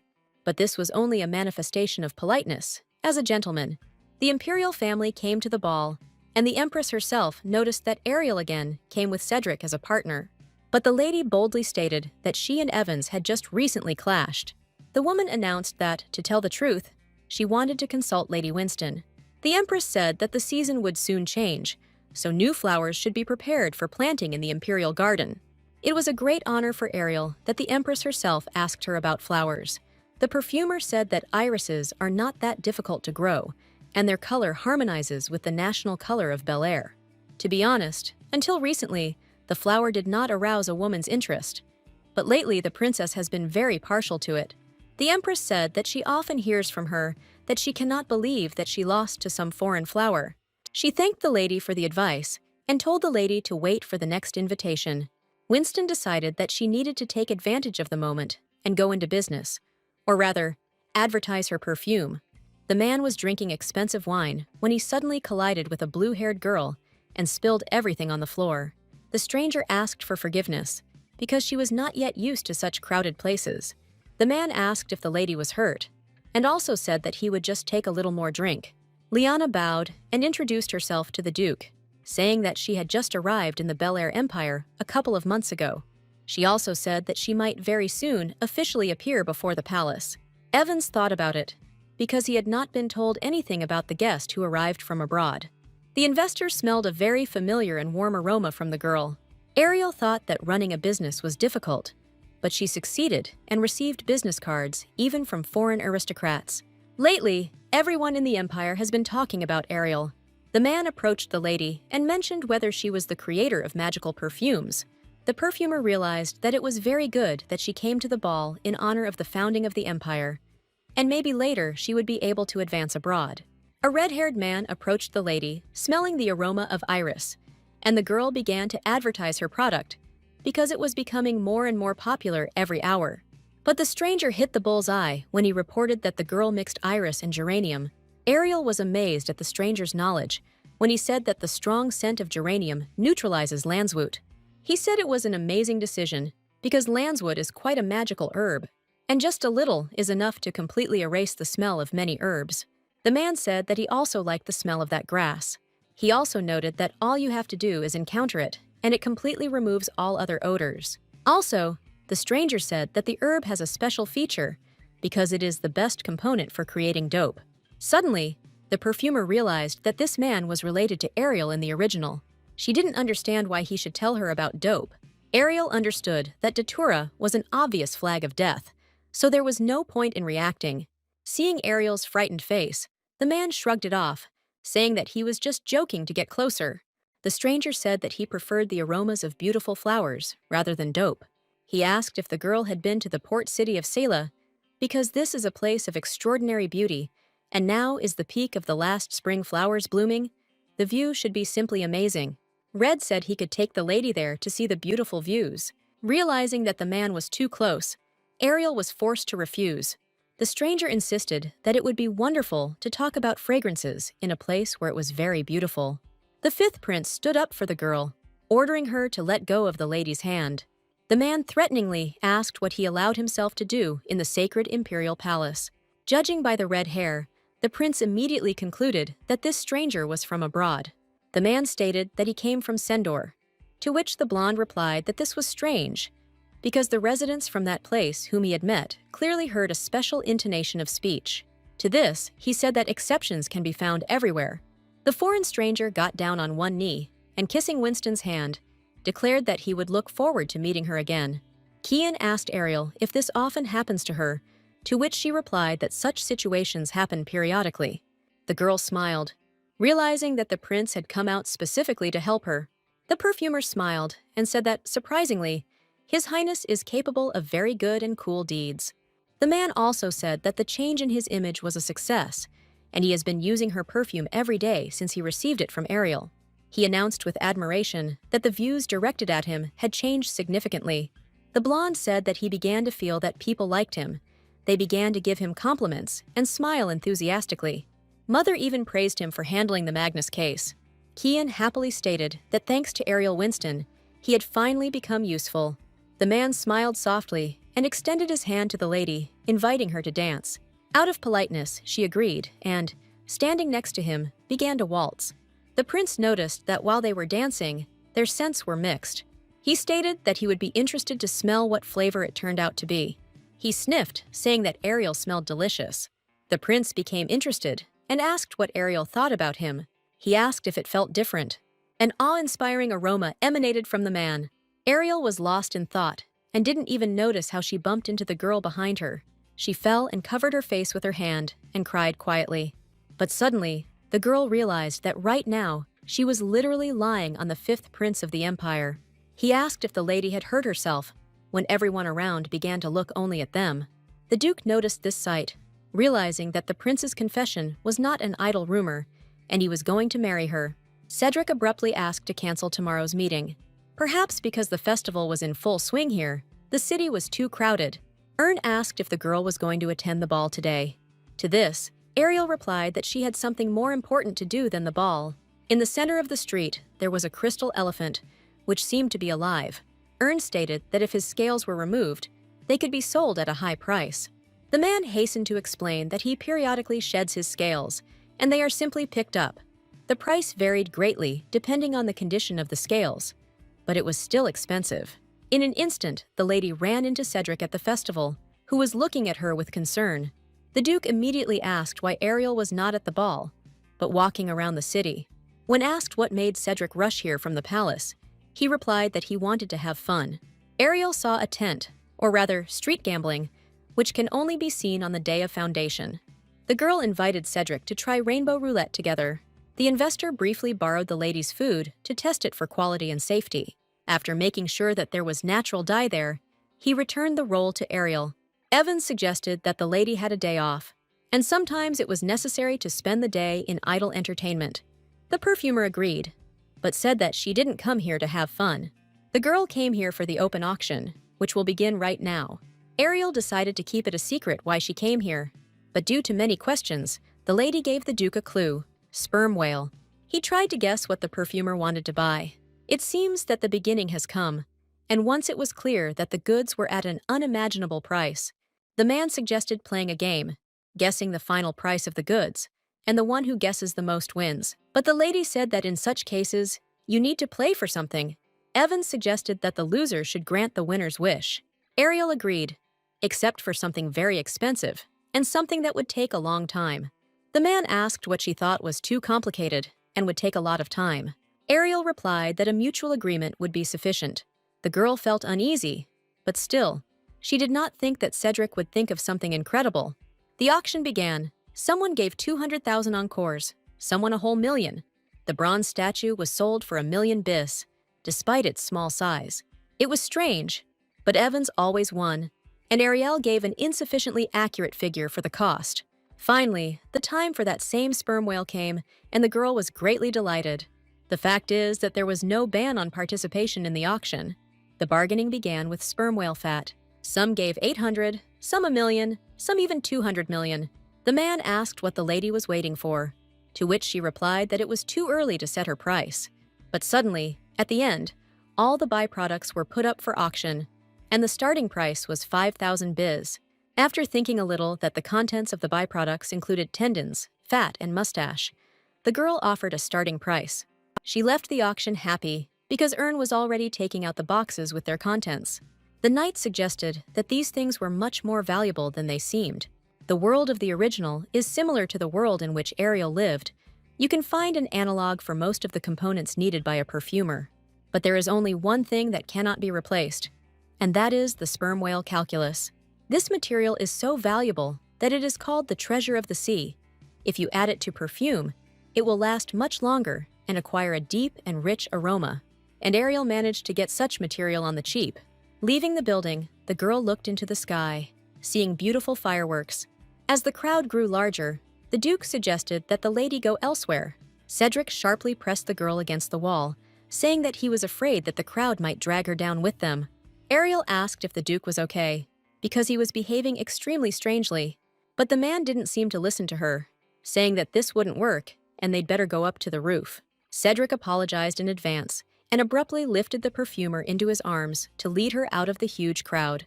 A couple of movements, and the couple found themselves on the roof, where the whole street was in full view. Evans suddenly filled Ariel with the fact that in the recent argument, he won. The girl smiled and said that since he won, then let him make a wish. The lady thought that Cedric would order 10 free bottles of medicinal perfume, but he, smiling at the corner of his lips, wished to hug the perfumer for a short time. He stated that it would take 1 second, and he would let go immediately. Ariel hastened to remind that they had long separated. Also, she said that if someone sees them, they will immediately be pinned to the wall. The girl decided that she needed to show that his judgment was wrong, so she agreed to a hug. The Duke pulled her to him, hugging her tightly. The scent of pine needles emanated from him, and she could not understand why the second lasted like an eternity. Cedric thanked the lady for fulfilling his extraordinary request. Apparently, Winston was tired, because she slept until late. Rena reminded that today is the day of the interview. The girl also said that Ariel called for the Duke in her sleep. Nothing serious happened, but Ariel couldn't stop constantly replaying yesterday in her memory. As expected, the Khan used the festival to send hitmen after Ariel. The man decided that from now on, in order for the lady to be safe, he would not take a step away from her. A guy named Lavi came for an interview. The girl asked, first of all, to tell about herself. He said that he loves perfume, so he graduated from the chemistry department of the academy, taking second place in the graduating class. And his main goal is to become a brilliant perfumer of the century, like Ariel Winston herself. The guy began to tell me that he was very surprised when he smelled the very first perfumes, and he had never encountered such a fresh and deep aroma of roses anywhere. He said that her perfume is like a textbook for him. The girl said that she and her boyfriend had passed the selection process. But Cedric was amazed that Ariel decided to recruit green youths without work experience. But the lady objected, saying that work experience was not a mandatory point. She also announced that both candidates have sufficient skills. The lady also noticed that among all the candidates, they showed the strongest passion for perfume. Rena and Ern were very happy that they had new colleagues. There were a few things needed for the new perfume shop. Firstly, good employees and large places. And secondly, awareness of the perfume named Ariel Winston. And thirdly, a new perfume that will provide all the previous points. Ariel said that in order to develop a new product, she would lock the laboratory door for a while. Half a month later, the opening day of Ariel's perfume store arrived. The lady told everyone that her new store was opening again. Everyone was wondering what changes awaited them. The new employees were very worried, because this was their first job. The girl taught Rena and Erna to be mentors to those young guys. But suddenly, an investor appeared at the opening and handed the lady a gift. It was surprising, because Ariel had not yet contacted him. The box contained Arios crystals. The girl thanked the man for the gift, and the new employees began to wonder what kind of relationship they had with Evans. The fifth prince ordered a barrier to be installed around the store. When asked why this barrier was needed, the man replied that it was protection. Ariel thanked the blonde for his concern, because it was very nice of him. The guys began to greet guests when the store finally opened. The service was very pleasant and polite, thanks to the new staff. But the perfumer concluded that with the increase in staff, it became much easier. But suddenly, one lady asked what the name of the perfume that Ariel herself uses was called. Ariel said that this was a new product that went on sale from today, and then suggested that we try it. This perfume gave off a luxurious and sweet aroma. Vanilla is woven into it, giving rise to a feeling of subtle sweetness, with jasmine, filled with stimulating beauty, as a base. People will be able to enjoy the aroma for a long time. The girl said that the aroma is very deep and mysterious. Then, Winston decided to tell her that they contain a special ingredient, and it is the base note that is complemented by amber. The customer was surprised that the scent would stay on the skin from morning until night. Rena compiled a report that half of the stock of Aesthetics of Charm has already been sold. What was amazing was that the most popular perfume was not even advertised. To this, Ariel said that Aisha is wrong, because the perfume is being advertised even at this moment. The whole advertisement was that the girl sprayed herself with it before receiving guests. Thanks to the popularity that the title of May Queen brought her, the lady decided that there was no need for additional advertising. It was all because Ariel Winston herself had already become an object of necessity. The girl could not even think that the reserves would dry out so quickly. Despite being very busy, they achieved great results, and Ariel suggested that the three of them celebrate. Duke Evans came into the store and asked him to join in the fun. Cedric somehow found out the schedule again and arrived right at closing time. The man explained that having caught the aroma of today's perfume, he assumed that it was a new product. Cedric said that this scent is as seductive as it is beautiful. The knight and the maid decided to leave the couple alone. Under the pretext that they would bring more food, the girl noticed that he did not take his eyes off her. Cedric cleverly noticed that Ariel continued to avoid the man's gaze. Evans noticed that his gaze was fixed on only one person. But Ariel was shocked to say the least when she realized that Cedric liked Ariel. After this evening, the girl could not fall asleep and believed that Cedric might like Ariel. Since her head was a complete mess, the girl decided to get some fresh air. She understood that even if Evans liked Lady Winston, as long as he was involved with Lena, he would follow the original. But if events suddenly deviate from the original plot, there is a chance that his fate will be connected with Ariel. In an instant, under her window, the lady saw the main character doing something here in the middle of the night. Lena apologized, saying that she didn't even know that the working day had already ended. Since the lady still could not sleep, she invited the girl to drink tea. The lady was very ashamed, and she explained the late visit by saying that in her area, everything works until late. The guest said that she had business with Lady Ariel. Ariel thought that the girl was very nice, but she didn't even know that Ariel was originally going to kill her with poisonous perfume. As it was known, the perfumer accepts orders for production, and Ariel asked if Lena wanted to place an order.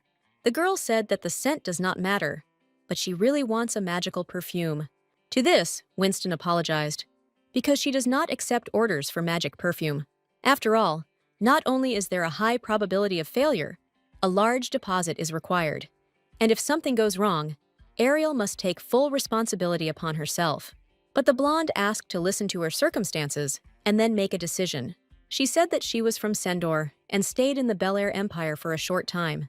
The reason for her being here is that she wants to be cured of an old illness of unknown origin. There was no treatment in other countries, and she had to come here. Here, Lena received the same answer, and then learned about Ariel Winston, that she is a brilliant perfumer of the century, and she may be able to cure her illness. The perfumer stated that she is not a magician, but only makes perfumes. The lady said she wouldn't care if they failed, but Ariel could help. The girl did not remember Elena's similar attitude in the original. She is the main character, and if you can help a person, then the lady is ready for it. The perfumer said that it is unlikely that the disease will be completely cured, but she can try to alleviate the symptoms. The lady said that she would send her the deposit tomorrow, but for now, she would say goodbye. Ariel began to think that she had imagined all this, because the original was unlikely to be able to change. The girl approached the dungeon and promised that she would definitely get Theo out of there. The lady arrived at the only place in the Empire where holy water flows. Ern said that people come here to be healed and cleansed, and the priests use this holy water for blessings. Ariel wanted to use holy water and perhaps be able to create a perfume that would put Elena out of her misery. But for the holy water to have an effect, they need to receive a blessing. They just need to step on the road up. Priests stood at the top and blessed the people. The goddess of fate, Selena, gave Ariel peace and tranquility. The priest declared that the goddess would lighten her path and send her eternal blessings. But suddenly, the girl saw that the fifth prince was standing in the place of the priest, who asked what she was doing here. He reported that there was a labor shortage, and he was here to help because he had powerful divine power, even by the standards of the imperial family. And Winston said that she was here because she received an order and was going to make a perfume with a healing effect. But unfortunately, taking holy water out of the territory is prohibited. But perhaps the girl could have succeeded with the presence of grass. Celestine herb is a plant containing divine power. If you soak it in water while reading a prayer, the water will become holy. But you cannot get the grass either. The man provided Ariel with some holy water, offering to develop a perfume right in the temple. The lady thanked His Highness because she had taken all the ingredients with her just in case. It was amazing that the girl created the perfume so quickly and easily, but it took her a lot of time to research. Suddenly, Ariel saw Sasha and Eileen. The fact is that Sasha felt bad and wanted to receive a blessing from the priest. The perfumer said that she feels good here too, to create perfume.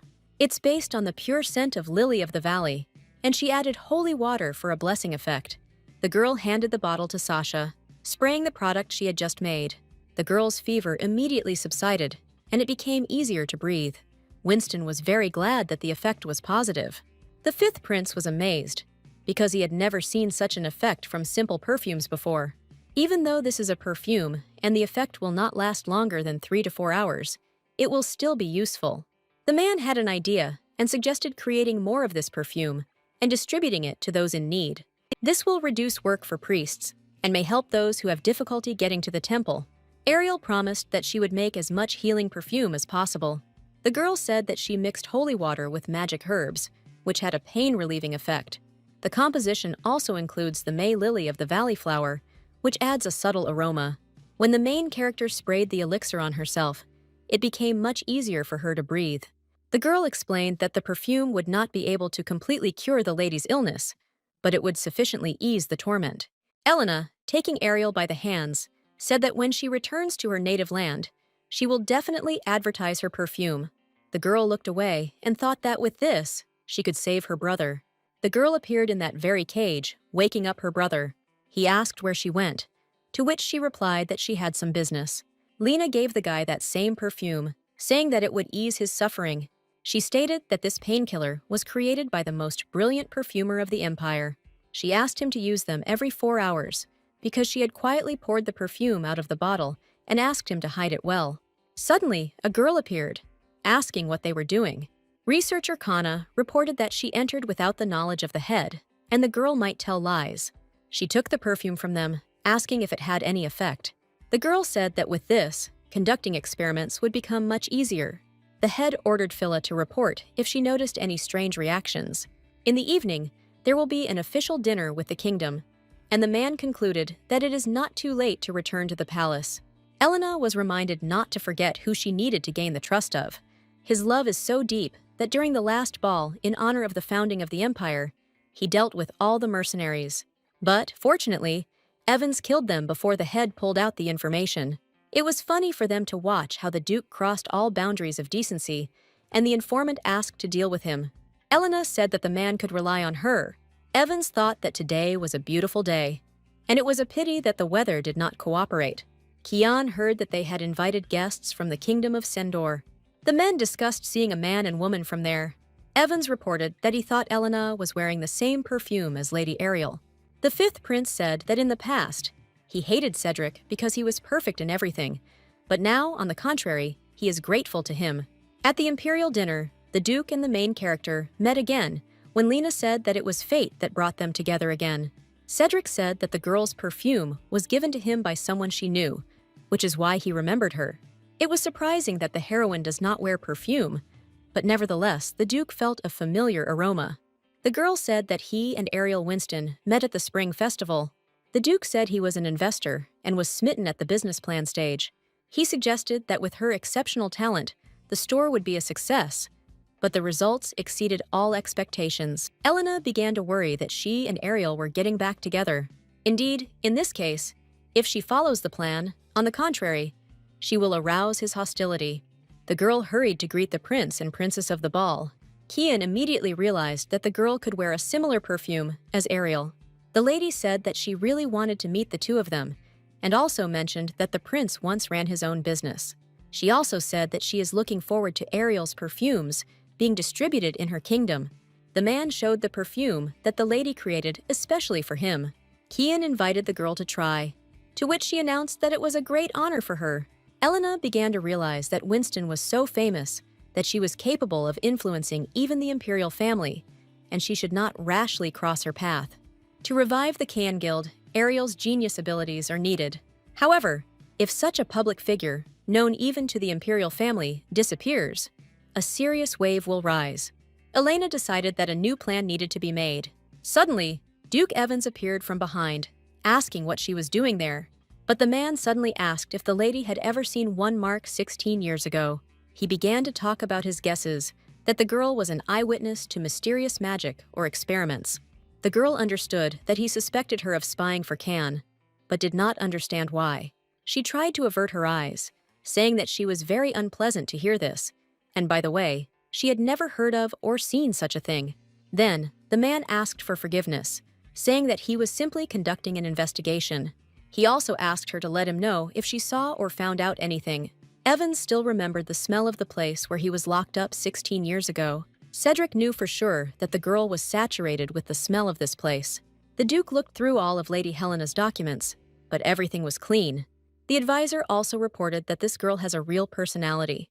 The only peculiarity is the disappearance of her younger brother in childhood.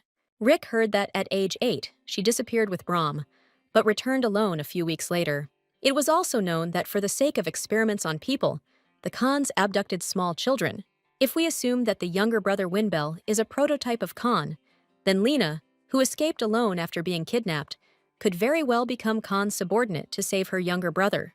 From all this, Cedric could not understand one thing: why she risked her life by entering the palace.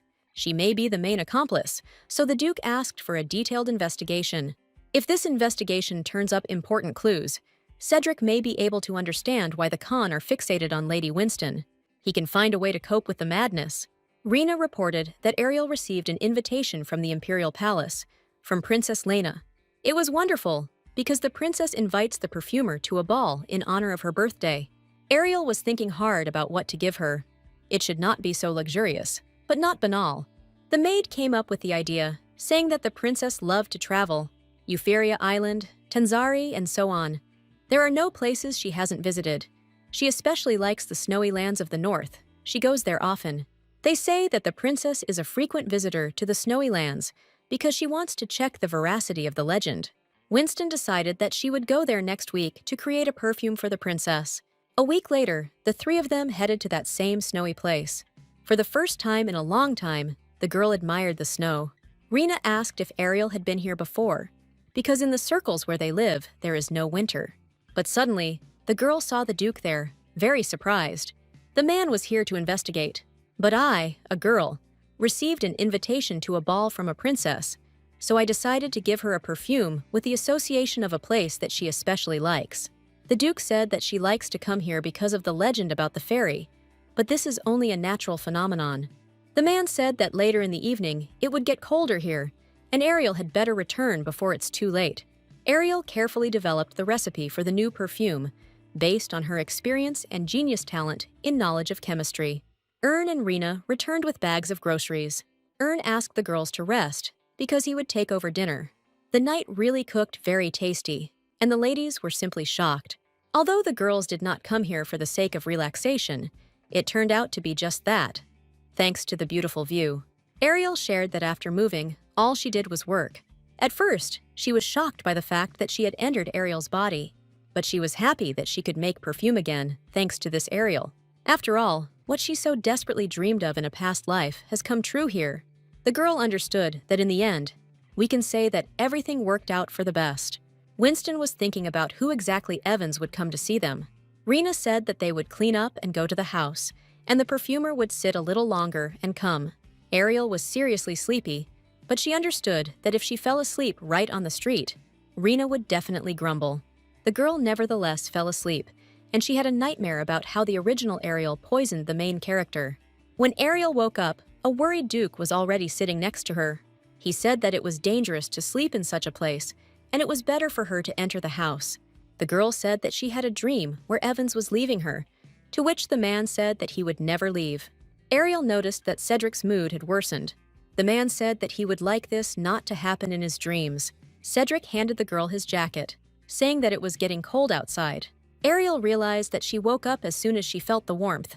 She wondered if the Duke had really been sitting next to her all the time while she was sleeping. To this, the Duke said that he simply could not allow the lady to catch a cold.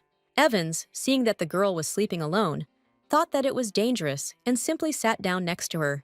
He was afraid that Ariel would freeze, so he hugged her a little. To this, Winston stated that she was still a little cold. The Duke couldn't think of anything better than to hug the perfumer tightly, warming him with his warmth. The girl was well aware that she should not get carried away with this man. Her mind was intoxicated with feelings, and she could not push her ex away when he pulled her into a kiss. The lady asked for forgiveness for not resisting in any way. The northern lights appeared in the sky, and the man said that it looked like Aurora had decided to show herself. The perfumer smelled a lovely aroma that, according to Cedric, came from one flower.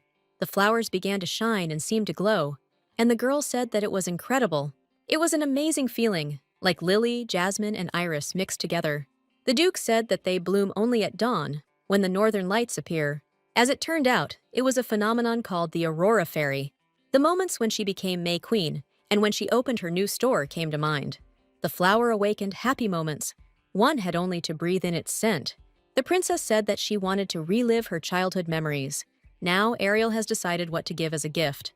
The man asked if the Duke liked Elena, but she reported that she not only failed to get closer. On the contrary, she aroused unnecessary suspicion. The girl said that she tried to start a conversation for a long time, but he ignored her, turning away. She asked for forgiveness for not being able to execute the plan properly. But he only got angry and took the girl by the chin and said that he thought that the Duke would fall for the pretty face. He concluded that in this case, Elena is simply useless, but she said that the Duke would be attending a party in honor of the princess's birthday, and then she would try. But the man refused this plan, saying that in the morning, Phil would give her instructions. The day of the princess's birthday party has arrived. Ariel was informed that His Grace the Duke had already arrived.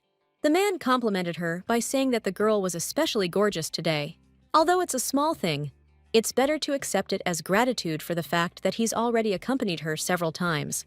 Cedric asked if the girl chose the gift herself, but after answering, he smiled, saying that the color was very beautiful. Winston was embarrassed when the Duke took her hand, especially after the kissing incident. The lady began to think that yesterday was just a mistake. At the ball, they were greeted by the princess herself, noting that they had once again arrived together. The girl asked to accept her congratulations, saying that her birth was a great happiness for the empire.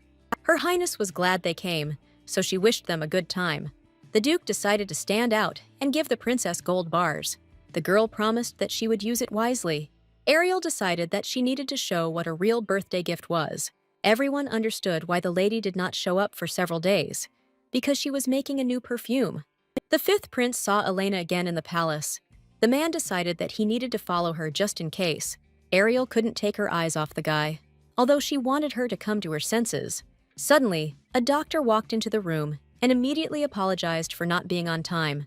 The Duke asked to examine not her, but the lady's ankle. The doctor realized that there were no violations, as Ariel tried to prove earlier.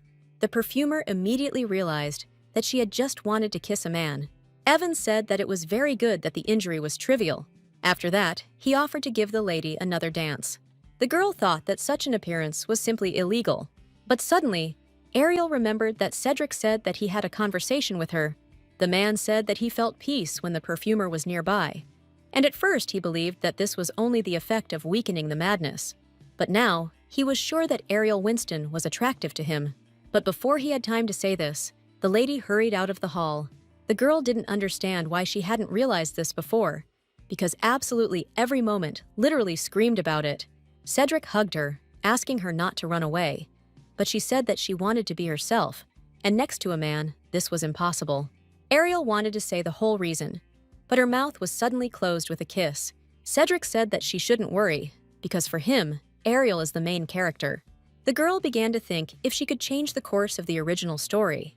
The main question was whether the Duke would fall in love with her, and not with a fictional character in the plot. The perfumer decided that she would not know about it unless she took the first step. Everything will be fine, because history has already begun to change. And now, the girl is not the minor character Ariel Winston, but precisely that girl from the real world. But suddenly, the lady disappeared, and the whole hall was filled with strange smoke. Cedric immediately realized that attacking in this way was Khan's trick. Rick shouted that he needed to leave immediately because something strange was happening. The Duke ran out into the street and, seeing the prince, ran up and asked what had happened. He reported that someone had hidden paralyzing smokes throughout the palace. When a certain hour struck, this device distributed them. Security is trying to take control of the situation using a neutralizer. and the suspect turned out to be Elena, who was walking around the palace so sweetly. Also, given that she appeared at an official event between the kingdoms, it is worth assuming that the crime was planned. They began to ask the girl who sent her, to which she replied that she knew nothing. Cedric said that he was conducting an investigation, and there is a possibility that Khan is holding the Windbell family hostage, and that is why she is acting under his command. Since he and his younger brother were kidnapped, and Elena returned alone, his whereabouts have been unknown. Recently, the Duke even showed her Khan's mark, and judging by the look, she knows it. The girl looked away and asked if she told everything she knew. Would they be able to save her brother? Evans said there is a possibility, but he can give a definitive guarantee. However, they must do their best, because the girl will tell everything. The Kang want to use influence through the powerful demonic beasts they created. To contain them, a special chemical is needed. The Duke announced that with their skills, complete control was impossible. They planned to use Ariel's abilities to completely subdue the demonic beasts. 5 hours have passed since Winston went missing. The girl was paralyzed and lying on a stone table. When the man saw that she had woken up, he approached. The lady immediately recognized him, because at a recent ball, he offered to accompany her. He introduced himself as the second head of the guild, Rode. The lady, looking at him, immediately realized that he was the leader of the gang. He stated that he did not kidnap her at all, but simply wants to fulfill the lady's desire. Rode said that it was a long time ago, and perhaps the girl doesn't even remember about it. Red said that he would help the girl revive her memories. The Empress said that they had once again taken root in the system, and it was possible to track them. After the incident with paralyzing smokes and the disappearance of the lady, an emergency meeting was held in the Imperial Palace. The Duke announced that this very second, he would lead an army to raze Khan to the ground. The Imperial Guard joined forces with the Knightly Order of Evans, and they made their way into the base. Inside, it was full of demonic beasts. There was no end to them, and the fifth prince himself got down to business. In the depths, there was a huge garden in which Onyxia was grown. In an instant, the huge crystal that supplied the flowers with energy began to make strange sounds and sparkle. They failed again, and yet this time, the probability of successfully creating a person was high. It was to his credit that the second head chose the ducal family, and they were confident that they would succeed. Ariel began to remember how she was little, and she and Evans sat in the same cage. The girl offered to help the boy with treatment because he was badly injured. After all, she had a wonderful cure for all diseases, created by her mother. And in fact, the girl successfully cured little Cedric. Her mother was the most brilliant alchemist scientist in the Empire, and she could create anything. But unfortunately, Ariel hasn't seen her mother since she got here. When something unexpected happened to the carriage, she opened her eyes and found herself here. He was also dragged here after the carriage was attacked. Evans said that now they are both in the hands of kidnappers. The girl suggested that we get out of here together as quickly as possible. They conducted experiments on the boy, recording observations that the highest level of compatibility of magical power was recorded.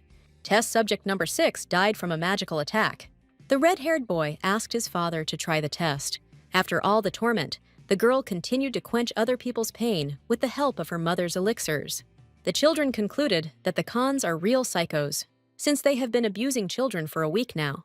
The girl said that in any case, it would be nice to run away from here together with her mother.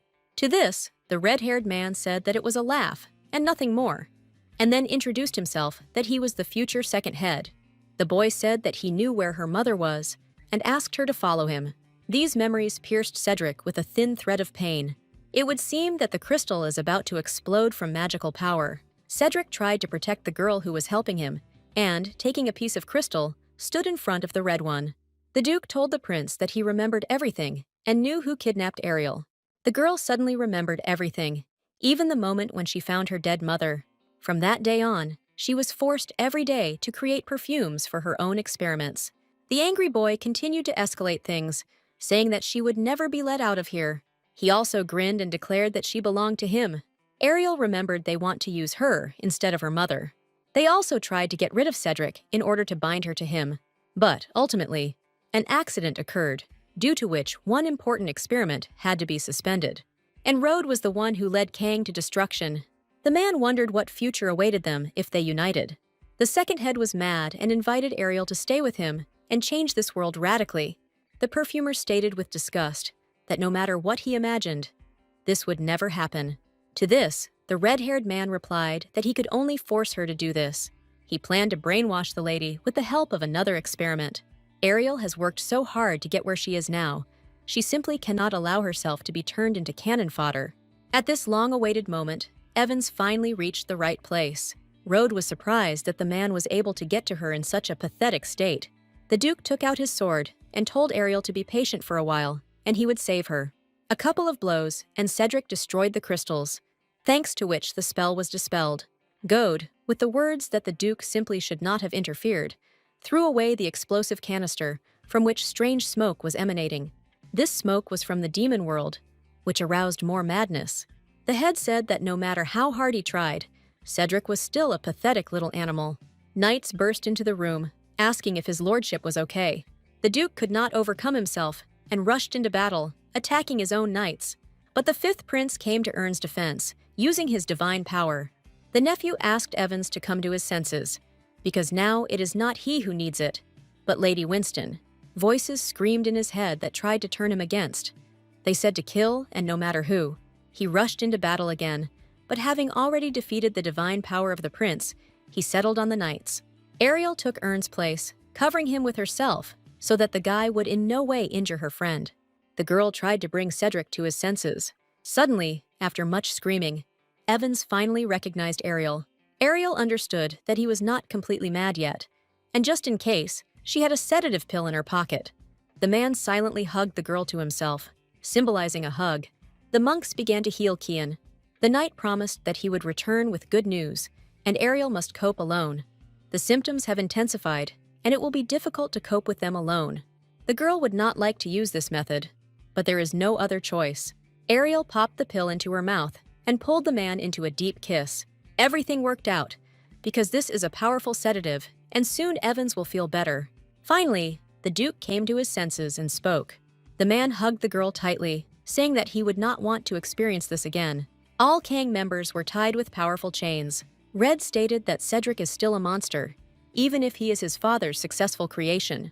The blood of demonic creatures flows in Evans' veins, and nothing can change this. To this, the man said that he does not regret his mixed blood at all. Although there are some side effects, it has gained obvious strength. It was nice, because Cedric could gut anyone like some kind of rat. Ariel asked how to completely get rid of the side effects of experiments on people. Rhodes said that the girl is too naive, because there is no one on Earth who can cleanse the blackened soul.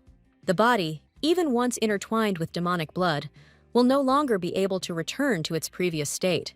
Winston's face showed disappointment that she could not get the answer she wanted. Evans proudly declared that he no longer cared, because he had already found his refuge. Red again tried to say that she was going to live an ordinary life, making perfumes as a merchant, although now she can get things that she could not even imagine. The perfumer asked why he thought she would want to participate in 8th grade games to conquer the world. After all, he will have to rot in prison for the crimes he committed. He began to shout that he had done a lot to meet Ariel, to which the girl handed him perfume that could kill him with one click. They offered to deliver the couple home using a teleporter. There was only one rule in its use, one person at a time. Finally, the missing children returned home.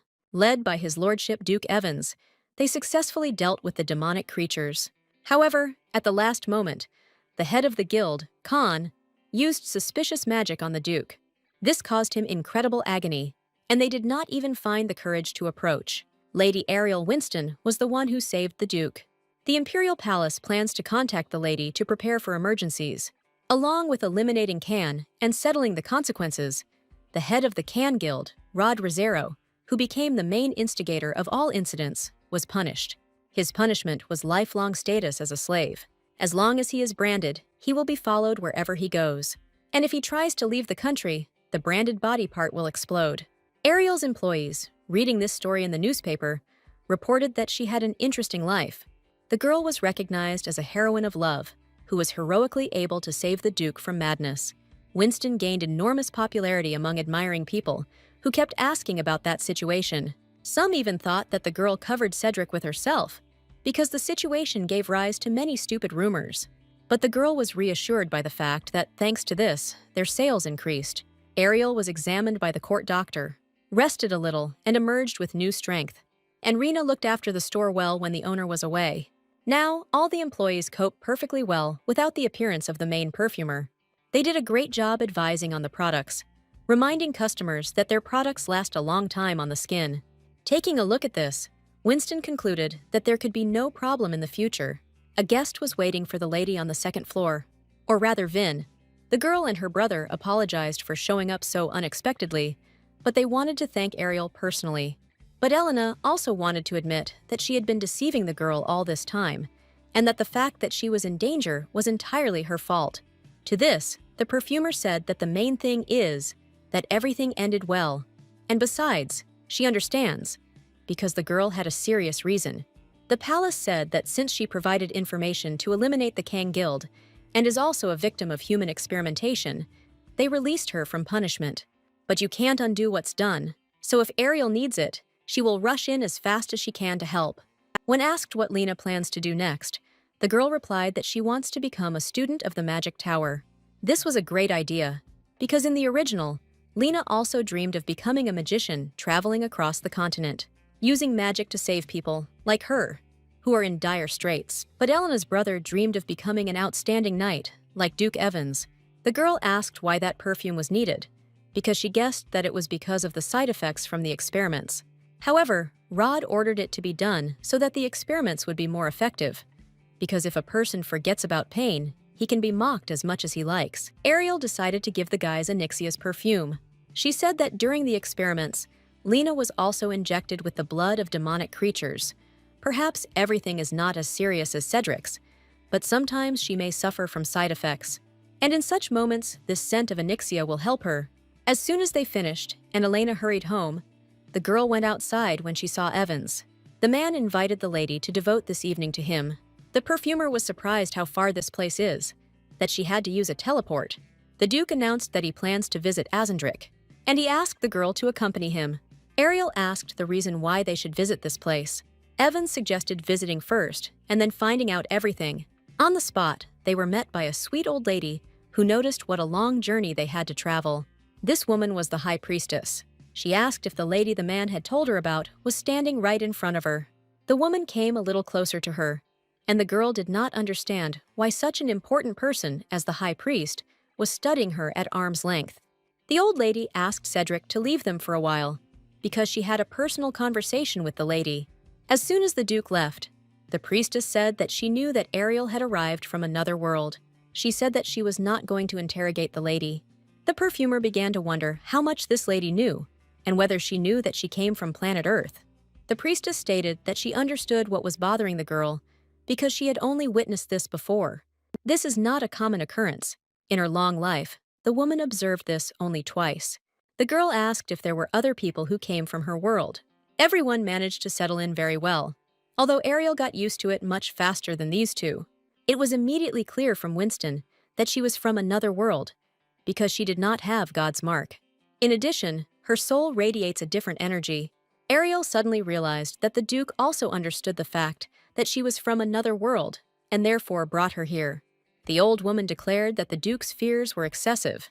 When Evans came again, the priestess said that Ariel was completely healthy. The girl asked if the Duke believed that they had experimented on her too. Most of all, Rode was obsessed with Ariel, and in the past, she was there with Cedric. The lady said that she carried out chemical experiments instead of her mother. The lady was right, because Evans did not feel the demonic energy. The Duke said that when he went down into the underground sewer, he remembered everything that happened in the past, and the fact that Ariel was the only reason he could hold on. The man asked if they were not due to one test, then what other reasons could there be? The perfumer guessed what the reason was, but did not know how to explain. Similar symptoms are all known methods of treating carp with ingredients from the demonic world. Up to this point, Cedric's symptoms were described in the original as an incurable disease. But there is another way, but the girl does not know whether to mention it. But the girl thought that if the author himself wrote about this novel, it's unlikely that it's complete nonsense. She hesitated and said that the second reason why the symptoms had weakened was because of love. Cedric's madness is caused by the demonic creature's blood being unable to fully mix with his own. Treatment required eradicating the nature of demonic creatures whose blood was mixed with human blood. One way to treat it is to sweep it away with human nature. In other words, feelings that only humans are capable of. The girl said that this was just a possibility. It seems to her that the author reread the fairy tales, and it also sounds like the reason is that Ariel likes her too much. The man said that it does not mean that such an opinion exists. It seems strange to him, but if she were of the same origin as him, the symptoms would have receded even in their first meeting. At first, he thought that there was a mnemonic effect, but at some point, things began to happen that could no longer be explained. The Duke planned to confess in a more appropriate place, at a more appropriate time, but he can no longer restrain himself because he is in love with Ariel Winston. The man didn't know if he had the right to say something like that, but he was head over heels in love with her. The girl, in turn, reciprocated and also admitted her feelings. For a second, a strange thought came to her. If the lady had really moved into a fairy tale, then the word "the end" would now appear under this scene. A month later, Ariel woke up in her bed. Cedric was lying nearby, asking if the lady slept well. The perfumer began to stay at Cedric's estate more often, under the pretext of being the attending physician. Over the course of a month, she and Evans became even closer. Also, the girl began to expand her perfume business. She also opened a second perfume salon in the Magellan area. Charlotte congratulated the lady on the opening, and on the fact that she was able to overcome her business. Ariel suggested staying up late, not letting the perfume sell. Elena also wanted to meet with the mistress. Winston didn't know that the department store had a restaurant. It was incredibly beautiful there, because Cedric chose the place. The place looked not only beautiful, but also expensive. Ariel understood that the more she looked at him, the more shy he became. For the lady, it was truly the perfect dinner. Evans suddenly reiterated that Ariel began to occupy all his thoughts, and he seemed to be in love with her. He understood that there was no way to stop these feelings. The Duke said that every day spent with the girl brought him great pleasure, so he got down on one knee and proposed to the lady. Ariel, without thinking twice, said these cherished words that she agreed. Now, they will fall asleep and wake up together every day. They spent that night quite normally, discussing where Ariel wanted to open a third store. She was wondering if people liked her perfume abroad. Their conversations did not stop until dawn. The man pressed down without warning, as if he always did this. And she, as if by magic, closed her eyes, and her lungs were filled with aroma. And at some point, confidence suddenly came to her. Even if Ariel smells this scent for the rest of her life, she will never get tired of it. The wedding day has arrived. Looking in the mirror, the perfumer said that her efforts were not in vain. Even with the crowds of shoppers, she had to sleep at least 10 hours. And the biggest problem, on this day, she could not meet with Cedric. And all because of the tradition that prohibits the bride and groom from seeing each other for a week before the wedding. Rena said that we should wait a little longer. Just think, soon Ariel Evans will become a lady. Finally, the bride arrived at the ballroom of the Bel Air Imperial Palace. The priest asked the bride and groom to look at each other and say an oath. The groom vowed that he would always love one, and only the bride. The bride swore that she would always love only one groom. The priestess wanted to tell them to put rings on each other, as they had already begun to kiss. Ariel stopped Evans, asking him to put the ring on her. They say that rings are the shackles that hold a marriage together. Finally, the old lady declared Winston and Evans husband and wife. Jaina herself personally came to the wedding to congratulate the perfumer on the wedding. The woman said that recently a gang of robbers has been operating at the Western Gate and problems may arise with the visit. The Duke stated that in any case, he planned to send a nightly detachment there and they would soon be defeated. Charlotte grinned, constantly calling Ariel Cedric's last name. The girl still couldn't believe that this happened, to which the blonde replied that it was because they hadn't had their wedding night yet. Ariel wouldn't mind just hanging out with Evans and chatting. The next evening, they went to the love island of Euphoria. The girl was happy about the pink sand, and then that Evans became her husband.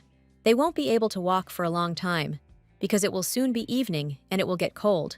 Then, the Duke suggested returning to the villa. The lady had the feeling that all she did during the day was eat.